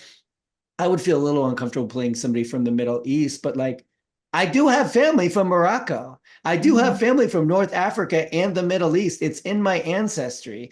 So that's kind of how I feel about it. I'm just like, dude, it's not like I'm going to play like a Japanese person, but like, I went to Morocco and there were people who looked just like me. In fact, just like all of you. It's Africa. It's the birthplace of humanity. Yeah. There was this guy and he was like Berber, which is known, I don't like to call him Berber, but Amazigh. It's like free people. They're people who just roam. And so they're like one of the only peoples who can just like roam through all the nations without like any belonging to any nation. And there's this dude, I was like, this dude looks like he could be my brother. You know what I'm saying? And later on, my two friends are like, Tony, we saw this dude. I go, I know exactly who you're talking about. So it wasn't just me. So that's kind of how I feel about nationalities and like, in your ethnicity, then you can play anything. I wouldn't play like a Native American person because there's too many issues with it, and there's a rich history of like Italian people playing Native Americans, and I probably wouldn't play an Asian person, but like there's Asian people who look just like me. You know what I'm saying? So I don't know. Yeah. But yeah, I dabble. I love languages. You know what I'm saying? It's very similar to what we do as actors, is like dropping into a language and speaking. Do you guys speak other languages? I speak conversational Spanish. I'm working on getting fluent. Okay. Didn't you spend time was that you spent time in China? Yeah, I lived in Taiwan and then China many times. Yeah, so I can speak conversational. And you got the Fulbright, right? I was planning on full on moving to Taiwan for and then I changed my career path. That's so awesome. Yeah. You guys are like super smart. I have so much respect for you guys. Thank you. Thank you. Yeah. Yeah, likewise. Are you kidding? The fan boy girlness is mutual. Dope. Really. Yeah. And it's honestly really nice and refreshing for you to support us. Yeah. Like, because you work and you're an excellent actor, you're a coach. So for you to look at us and be like, they're doing something right. It feels really yeah. Thank you. You know what it is? It's the vulnerability and the fact that like for the listeners, you guys have individually something to share. Do you know what I'm saying? Even for me, who I've been in this business a long time, but I don't make films. So and I'm not a female. So I have that to learn from y'all. And your experience is your experience. So one of the things I like about Armchair Expert is that they're just vulnerable. And they're like, oh, when you said that made me feel like this. And that's just a human thing. God, I love that. Do you know what I'm saying? So I feel like everyone can learn, especially newer actors, especially new female actors can learn a lot from this podcast. But ultimately, I think the thing that you have in spades is just the vulnerability. That's how we learn from each other. It's like, I went to this audition, or like I booked a Nike commercial and I was like in a super good mood. And then on my way to my car, I was sexually harassed. You're like, oh, that sucks to be a woman on the best day of your young life at that point. You're like, oh my God, I'm having such an awesome day. And this guy comes up, he's like, oh, were you on the Nike commercial? And you're like, yeah. And then he's like disgusting to you. And you're like, this sucks. Yeah. People that operate in their authentic self and are vulnerable become the most successful versions of themselves become successful. So for you to say that, because I feel like I'm not vulnerable and I keep a lot of things to my chest, and I kind of feel like we all are like that. Yeah. Right? Yeah. Normally I am. I've gotten better on the podcast. So I'm like in real time working on myself while also connecting with other people. So it's kind of beautiful. I'm very open about certain things, but there are certain things where it's like not my place to share, but it does impact my life deeply. So with the things that are truly my story, I think it's important to be transparent about, because people can look at me, and I'm not working constantly, but people can look at my success, they can look at Hag, they can see what we're doing and how fast we're moving and think everything's sunshine, and it's not. Yeah. And with my health and just stuff like that, I think it's important to talk about, because it's not easy. And but it doesn't mean that it's not possible. So if I can help anyone by sharing my experiences, that's what allows me to be more vulnerable. I agree. And one of my favorite things is like when people are like, how was Morocco? You're like, I never want to go back there. We were there so long. It was such a challenging experience. That doesn't mean I'm not grateful. I was talking to a friend of mine the other day, and he was like, oh man, you're going back, because we just shot our last episode in North Carolina or South Carolina for Outer Banks. And he was just like, yeah, I'm really thankful to book this job in a slow year. And he was just like, oh man, it's not slow. You booked this huge job. I go, yeah, I mean, both can be true. It can have been a slow year. And my friend Tony just booked a huge job. It doesn't mean it hasn't been a slow year for him. I also like to demystify, like you say, like, I'll say like, oh man, I'm kind of freaked out about my career right now. My friend Mike K, he doesn't do it so much anymore, because I think he's starting to understand as he books bigger jobs. And like you said, it's not like, I'm sure people look at you and in 10 years, they're going to be like, oh my God, you guys have been so lucky. So lucky. Your Hag is so successful. You're so successful. You guys are so lucky. Oh, I wish I had done that. And you're going to like, do you know how hard I worked? That already happens. It's already happening. Yeah. Oh, you guys are so lucky. It's because you have each other. Yeah. Oh, you think it's so easy. It'll just land in your lap. Like, no. Half the time we're sitting here like, oh my God, I'm so tired. I'm working 3 jobs. I'd have like, we stayed up all night. Like all night. Like, I mean, I've become more angry as I've gotten older, I think, because I've become more okay with my emotional side. But I mean, we've not being liked. Yes. Yeah. Growing into myself. I need to work on that. It's hard. But we've all had breakdowns throughout building Hag, building our career. And it's just been, it's incredibly hard. But what I was saying is I have this scar on my hand because I threw a bowl. Like, we were just like going, I think you had a breakdown, Cheyenne, because we were just working our asses off. Like, it's just the amount of sacrifice this takes, nobody sees. And I think it's important to share, when I learned from I had a castmate on Outer Banks, and he's just like, yeah, man, sometimes my wife says something to me and that I completely disagree with. And I just start with like, honey, I hear you. And when people are like, yeah, relations are really tough. Me and my person got in, I almost said his name. I don't want to out my friend. We got in an argument today, and I was like, I hate you. Because then one of the things in my relationship is when we had trouble, I was just like, oh, well, this must not be right. Instead of just like, oh, this is just what it's like sometimes when you're in a relationship. You can't stand each other. Yeah, I think it's very normal. What I'm saying? Yeah, you're supposed to have those emotions to grow together. If it's all flatlined, it's just, you're not going to make each other better. Yeah, and I think if you say stuff like, yeah, sometimes I think about other men or so I'm having trouble in my relationship, right? At the time. Like, so imagine if you had said to me, yeah, I really like this guy, and he was like my high school sweetheart, and I never thought we'd talk to each other again. And then we got back together, and then like, I don't know, today I'm just like, did I do the right thing? That's what I can learn from. I can't learn from, oh, I got together with this person from my high school, and I've always kind of had a fantasy in my head about what if we get together, and we got together, and it's just so amazing. We're so happy. And oh my God, when you find the right person, you just know, and you're like, okay, cool. Well, I just know I miss my ex-girlfriend every single day, and I'm a wreck about it. You know what I'm saying? And when we were together, I couldn't wait to get rid of her. After 6 months, when we started driving each other crazy, I wish someone had told me like, hey, it's supposed to be really hard sometimes. Yeah. It is really hard sometimes. Do you know what I'm saying? That's why I love Armchair Expert, because he talks about absolutely he holds nothing the gross back. stuff. There's times I'm the dolphin episode where he's talking about like the dolphin. Dude. Yeah. Sorry. Yeah. What were you saying, Cheyenne?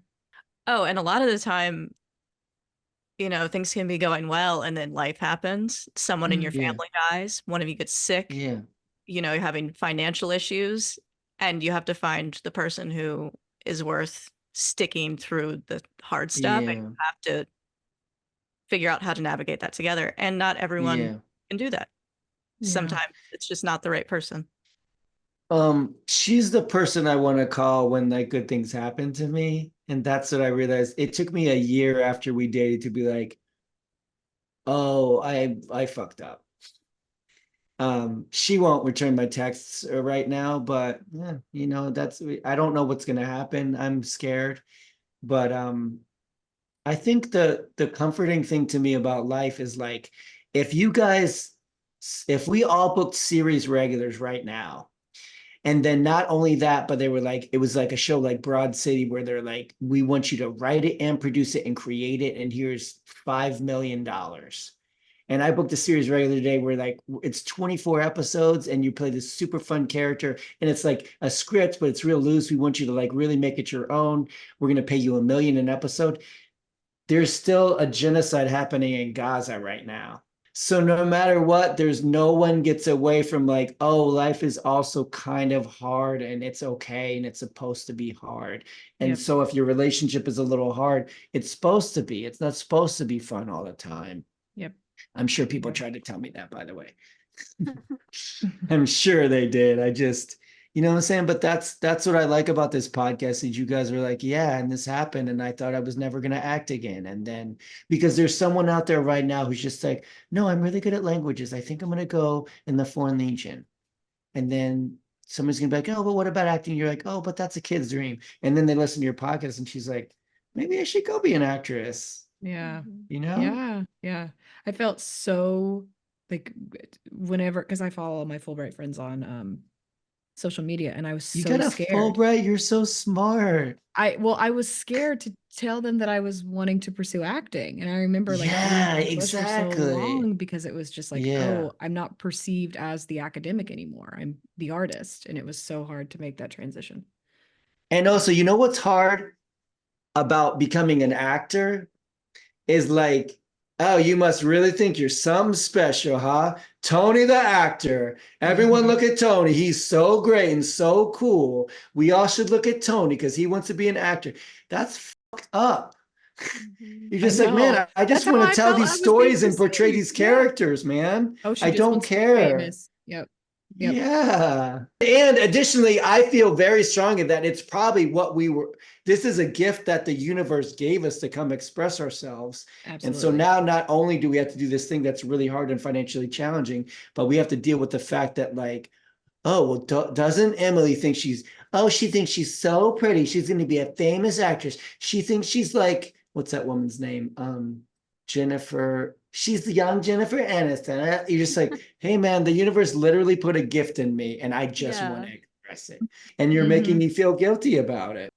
That's how all my friends. You comedians, even comedians. Oh, you think you're so funny. We need comedians, man. We need to laugh. Yep.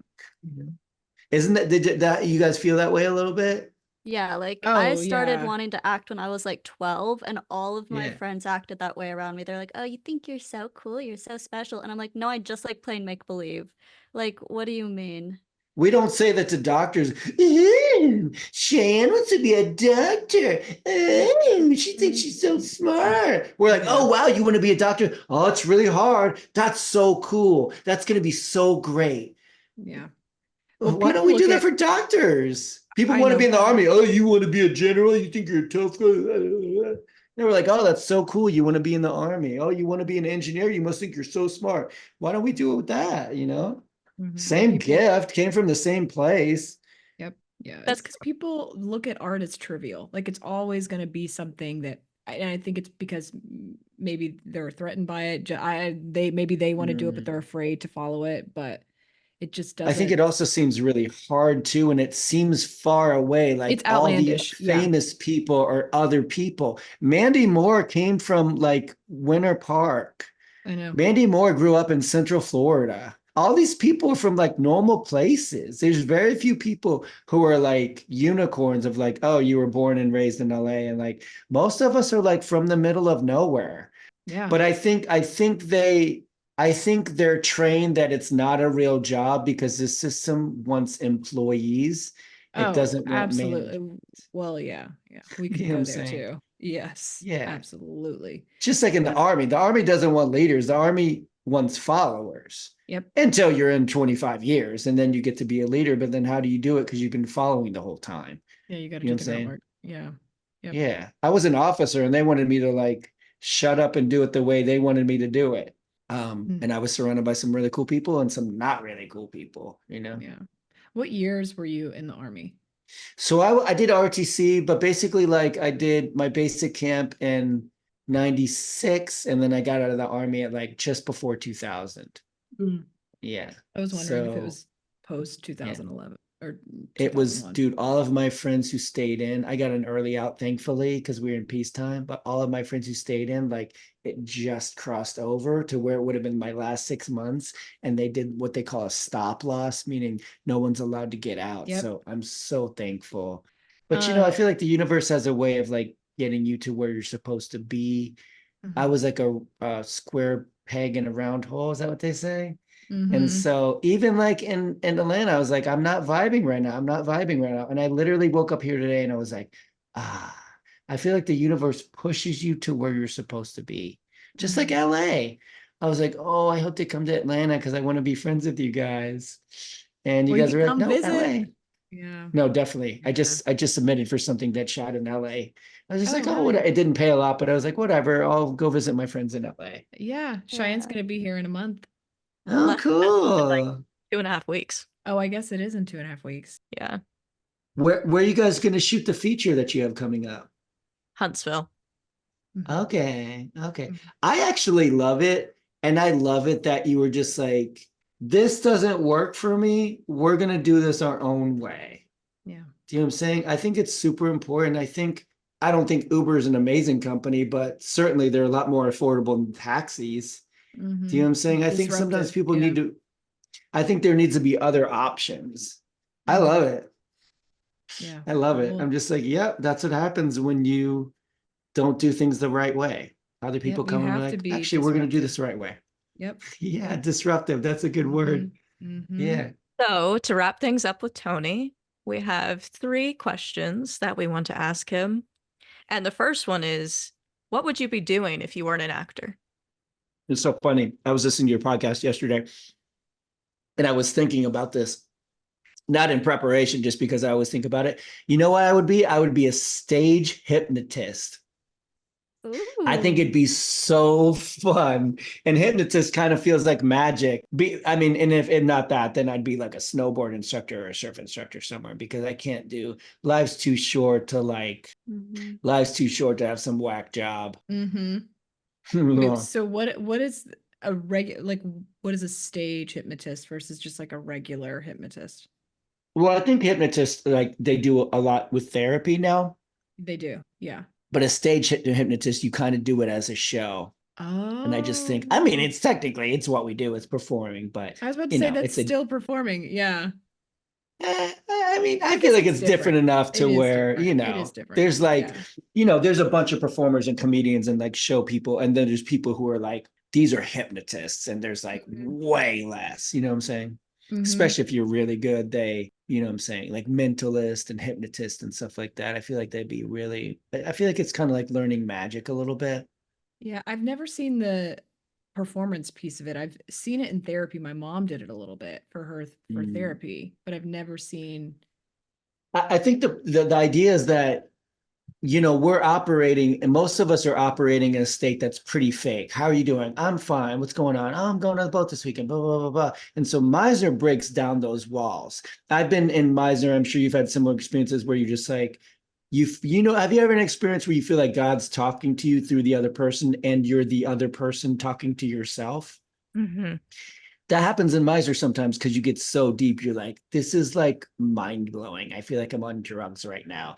And so I think that's what you get to as a hypnotist. You break down. You're like, how do you really feel about this thing? Because if I were just a known person, I'd be like, whatever, dude, she's a bitch. I don't care. I don't need her. I'm like, no, I really miss my ex. I think I messed up really bad. I think she's the one. I think I messed up. I don't know if she's going to come back or not, but it could just be one of those situations where it's like your learning lesson and you're like, cool, this is the one you learned not to take people for granted on, Mm-hmm. But it's good. I'm very proud of myself because I told my friend, like, when I look back, I don't think like, man, I think it's really easy to be like, oh, I can't believe they did that. I look back and be like, how could I have been better? Because otherwise, like, okay, she's a bitch. Okay, and now what? How does that make you better? But I digress. Jimmie, do you want to ask the next question? Yeah, what's a favorite part of your daily routine? I think exercise. Yeah. Exercise is one of those things where, like, and I heard you guys talk about this before. It doesn't matter what kind of day I'm having. Afterwards, I always feel better, whether it's yoga or martial arts or just doing laps in the pool. I'm like, Tony, just get out, just do 10 laps. You'll feel better, because especially as artists, we have such powerful emotions that sometimes we trick ourselves into the idea that how I'm feeling emotionally is reality. And that actually may or may not be true. Yep.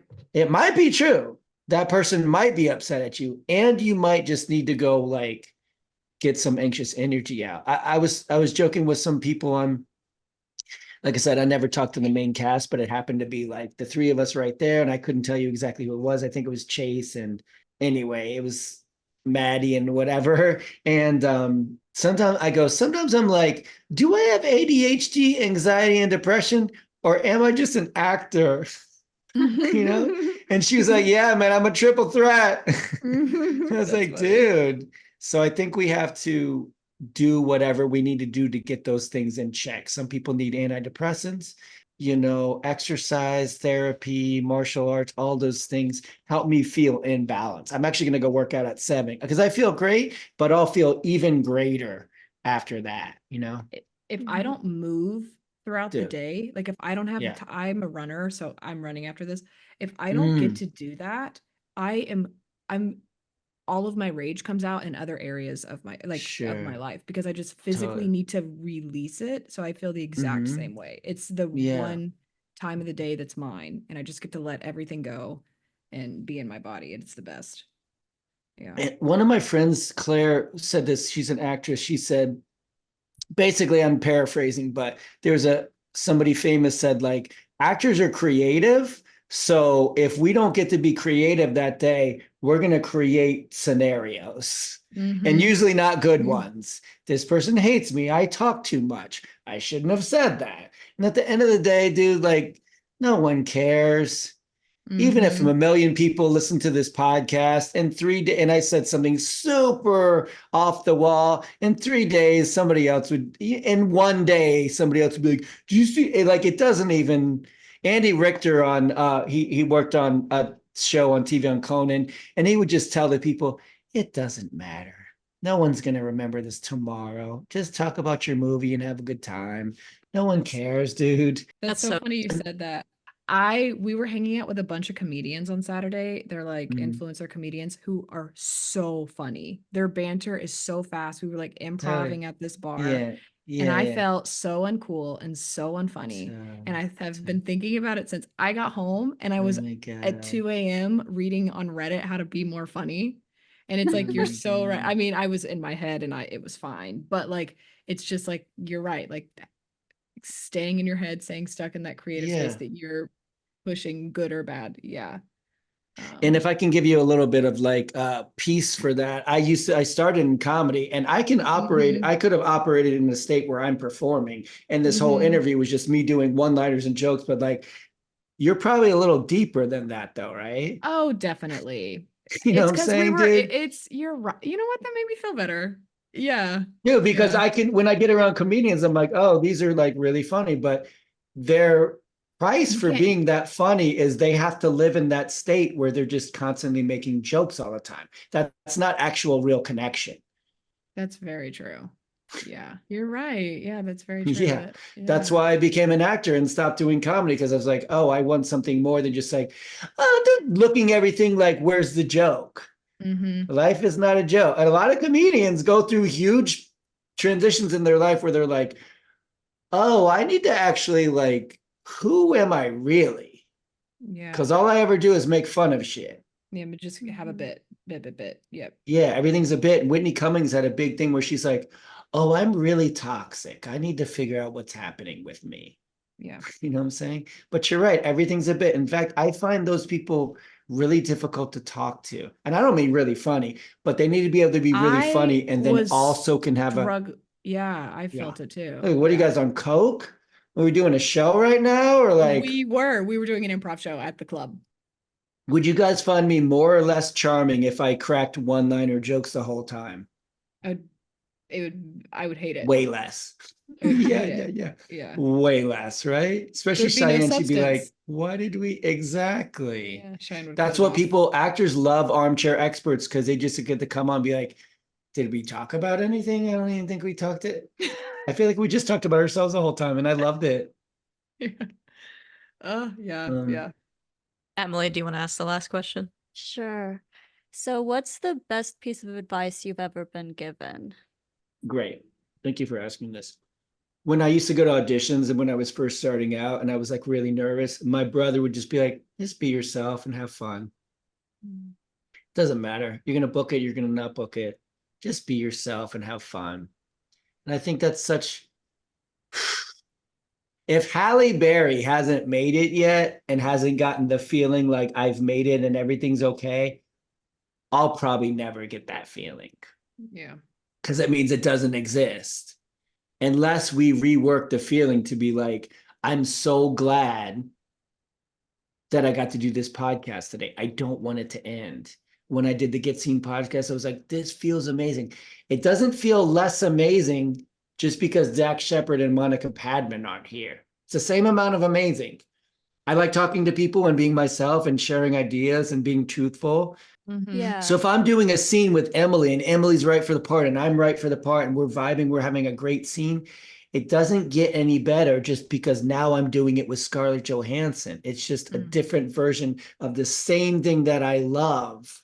So instead of pursuing some idea of a perfect life, what are the things that you love to do and constantly put yourself in those situations? Like this podcast. So fun. It doesn't need to be like, oh, but this podcast was David Letterman. Okay, I'll probably be way more nervous and it won't be as fun. No, the flow will not be there. Yeah. Wait. That's so true. It's so true. I have one last question since you've brought it up many times. And our listeners, I mean, there's probably, I feel like a lot of artists listen to Armchair Expert. Do you have a favorite episode? Yeah, the third one. Which one's that? The one where you're talking about toxic teachers? Or no. Your favorite armchair. I mean, thank you for saying our favorite episode. But, no, let me tell you why I love it. Because first of all, you're women. It's really easy for women to just assume their role, just like, yeah, but it's like when Emily was like, you were like, I haven't done a scene for 3 months. And I was just like, your mom was like, what is happening? So the fact that you guys both found the strength to be like, oh yeah, like this ain't it. That's a really powerful lesson because now you get to carry that lesson on forever. Yeah. Do you know what I'm saying? Know. Yeah, I can spot it. Yeah, and you won't ever let that happen again. Just like I had some toxic teachers in the past, and after that, you're just like, dude, I've been 2 seconds from saying something before. I'm just like, today's the day. We have a teacher at my school, I'll say it now because I love him now, but he has kind of a tongue-in-cheek way of teasing people. But I took it really personally for a long time. And there were days I'm like, today's the day I'm saying something. And also we'll go and they'll just tell me to do exercise. I'm like, no, I'm not doing that. That's not good for my body. I'm not going to do this. Or I'll just leave. I'm like, yeah, I'm leaving because I had that experience. So it makes you so strong. And I think it's important to, if you're in some situation where it doesn't feel right, your body knows. Like, even if my ex and I end up getting back together, we needed this time off to grow and learn, both of us. It did not feel right at the time. She would leave town and I'd just be like, but I had to grow a lot. I had to grow a lot and be like, oh, why am I fighting this? What am I actually looking for? So I was constantly in turmoil. Your body knows. And I think it's great for people to be like, oh, this doesn't even I didn't know anything when I was first acting, but I was just like, this class, I don't think I verbalized it, but I was like, this doesn't feel right. Mm-hmm. And I found my other acting school. I'm like, oh, it's because this is what an acting class should look like. You should show up every week and you should do a scene and you should do some emotional exercises and you should constantly be improving and you should get actionable notes. There's an acting class. I'd say sometimes people who are good directors teach acting classes, which is great. It's a great way to learn how to take direction. But if I give you a note, Cheyenne, like, okay, this time do the scene like you just had a really good dessert. Is that a process that I don't know about? How do you replicate that when I'm not here? Yeah. Instead of saying, I mean, there's nothing wrong with saying like, hey, sometimes I like to do this. I like to give myself some subtext before in the class I just took. I said, hey, you can make up these cards too. I just got an A on my test. I just got $500 back from the electric company. And you give yourself some subtext. But that's very different than this scene works because of the piece of advice that I just gave you. That's I'm not going to be here when you're doing it. How does that help you? That's not a process. I'm teaching actors not to need me. Otherwise, I'm not a good teacher. If you're a martial arts teacher and the only way that this person can win is get a submission in Brazilian Jiu-Jitsu is if I'm here being like, go for the leg, then you're not a good teacher. You haven't taught them how to do it. So that was my favorite episode of your guys'. I love it. I love that. I love that you said that. Yeah. What about your favorite armchair? Ooh. God, I don't know that I have a favorite. It's hard to pick. I love them all. I really like the Armchair Anonymous ones. I do too. I like when he interviewed his wife. I like when he interviewed his mom. I like when he interviewed Dog the Bounty Hunter. I just like it in general because, you know, actors go on there and we think of these actors as like, oh, well, but they're famous. Just like in 10 years, I'm telling you, dude, people be like, oh, wow, Hag Productions. Can I come intern for you guys for free? I'll do anything. And you're like, do they think that so these actors get on there and just like, hey man, I'm just like you. I didn't know what I was doing. I was just like, oh, we're just going to do it. And I tried this thing and it worked, you know? And I was really scared. Josh Brolin has an interview where he was just like, yeah, there was this one time I was freaking out. I didn't know what I was going to do. I booked the job. I got paid $60,000. And I was like, I think I'm going to be okay. That one actor who's on The Hitman now, who's in everything now, he was just like, I didn't know if this was going to work. I knew I wanted to work on set, but I didn't know if I was going to be in craft services. I didn't know this was not working. And so I'd like to hear people tell like the emotional journey of what we do. I think it's really important to be like, yeah, I was freaking out when I took my exam to be a doctor or whatever. I didn't think I was going to pass. I'm not a good test taker. I'm a good doctor, but I'm not a good test taker. And I think stuff like that helps other young people be like, oh, if they were scared, maybe it's okay that I'm scared. I'm scared. Man, we went through a pandemic and then basically fractured industry, a strike, and then nothing. Still, yeah. Dude, if it wasn't for Outer Banks, dude, I don't even. It's so slow. Yeah, it is, especially coming to LA during this time.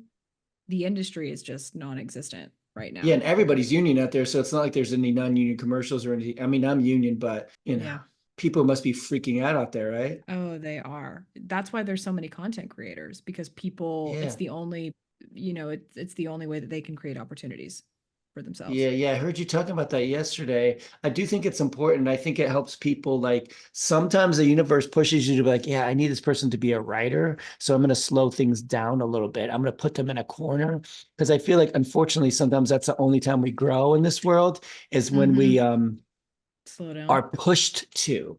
You know what I'm saying?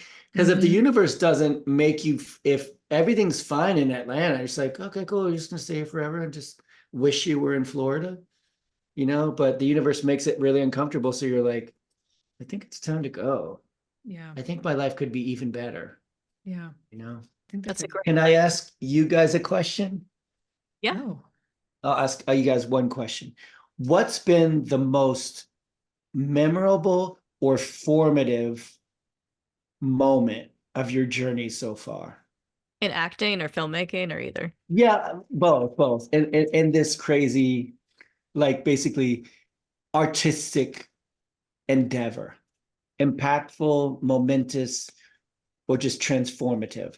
I know mine, but I don't know if I want to out mine on the internet yet. So let me think. I got a DUI 2 years ago. Oh my God. Mm. And I was I don't know if I want to, I don't know. Yeah, it was pretty bad. I don't remember. I woke up in jail, don't know how I got there. And I just was not doing what I wanted with life. All I was doing was drinking. I was working at you were numbing the energy that was telling you to go do something different. Yeah, like I turned in a self-tape like a little tipsy. Like there's like just I was just being very irresponsible, and I wasn't I think I was too afraid to follow what I really wanted. And I didn't hang out with people that were ambitious. Like I chose people in my circle that, you know, wanted the same lifestyle as me. And then I had my DUI. Yeah, weren't doing anything.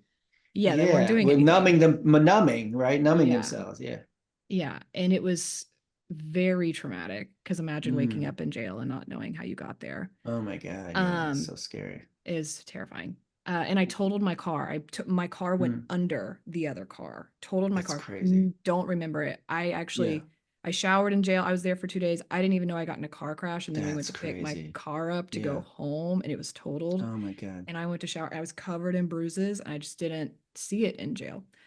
Anyway, from that experience, I changed my entire life. I stopped drinking. I started hanging out with people that intimidated me, Cheyenne being one of them. And from that, like I just turned into this completely different person. And it has, it pushed me in a place that was very scary and uncomfortable, not having alcohol to rely on to feel comfortable in connection, to feel, so that honestly, that is the thing that I'm most grateful for, and something that really changed my creative life, professional life, personal life, everything. Yeah.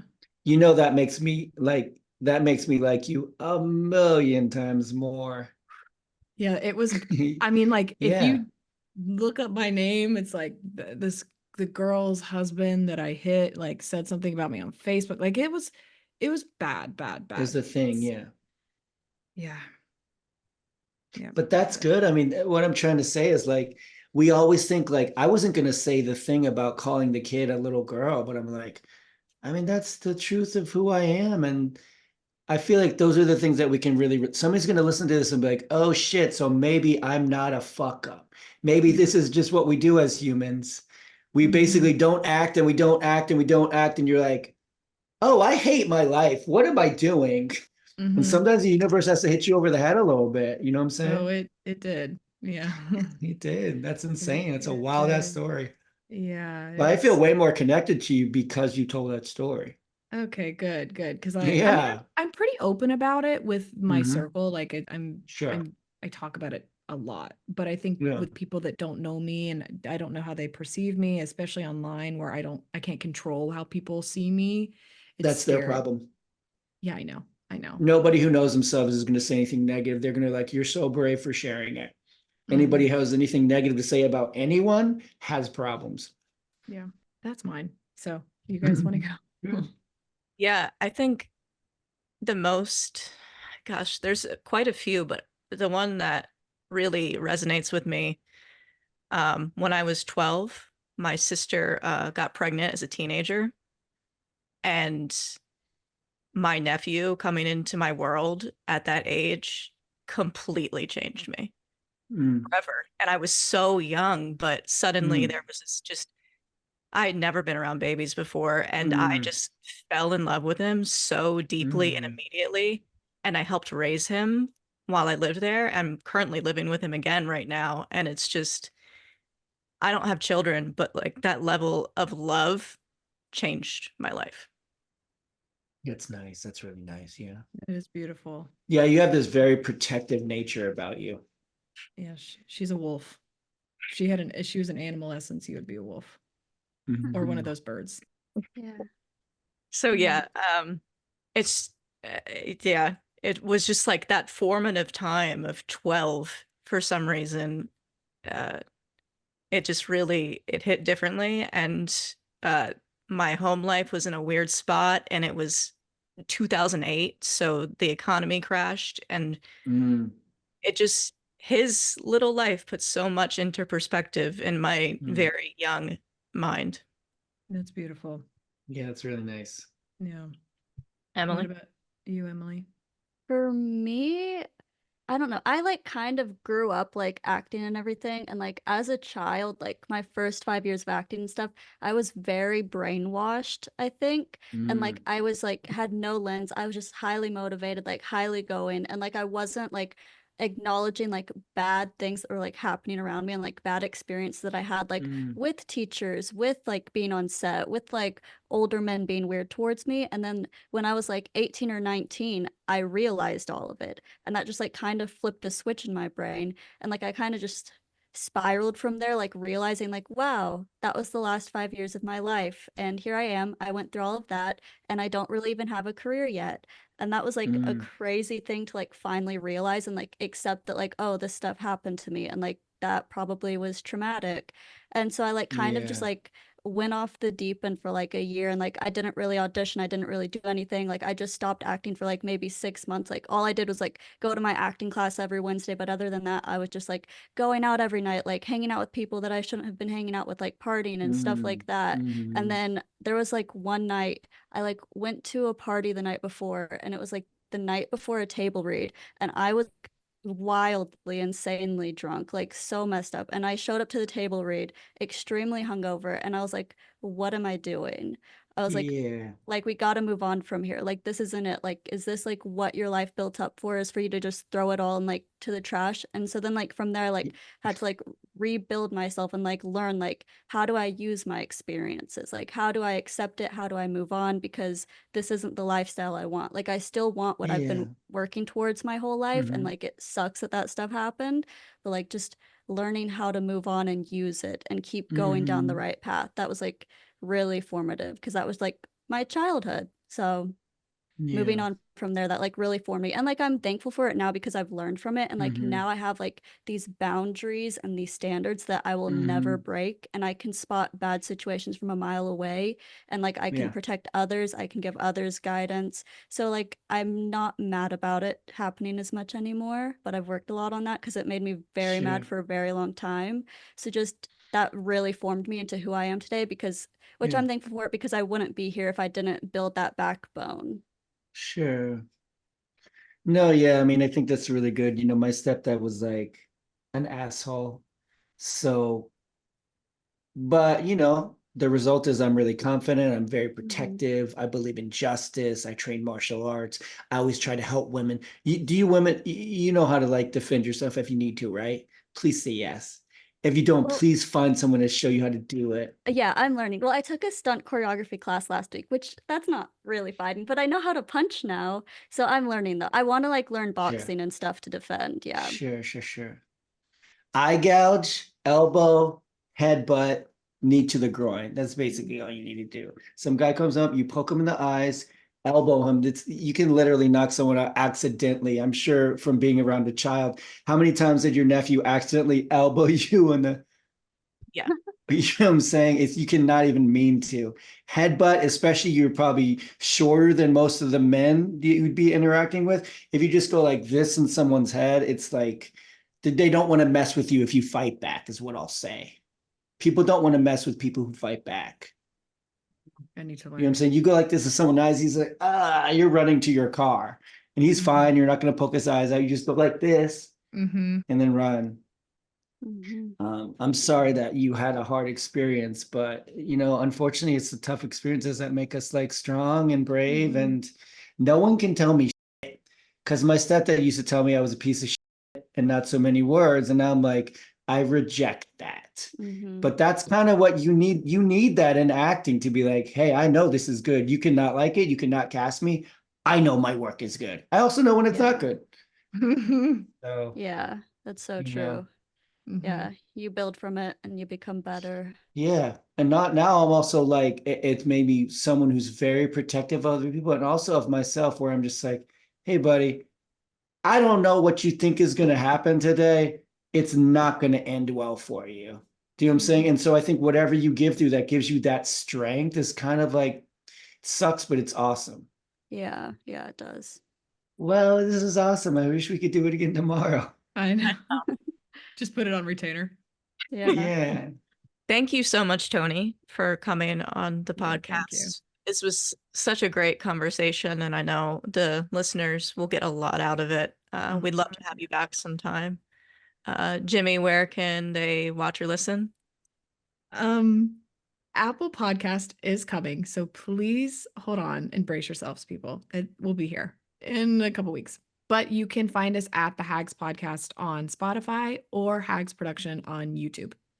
And Emily, where can they follow us? You can follow us at the Hags Podcast on Instagram and TikTok, or at Hag Productions on Instagram, TikTok, and Facebook, and YouTube. And LinkedIn.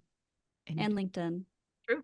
Thank you so much, Tony. We're so grateful that you took the time out of your day to hang out with us and hang with the Hags. Yeah. It was my pleasure to be here. Spotify is also awesome because you can leave little fun, you like ask like questions about the episode and you can like leave a little response. So I think it's interactive.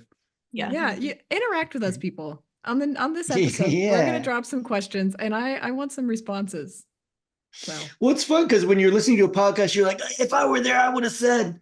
Yeah. Yeah. See, yeah. I love that. Well, okay. That's it. Okay. Are we gonna go? Bye. Bye. Okay. Took that from Smartless.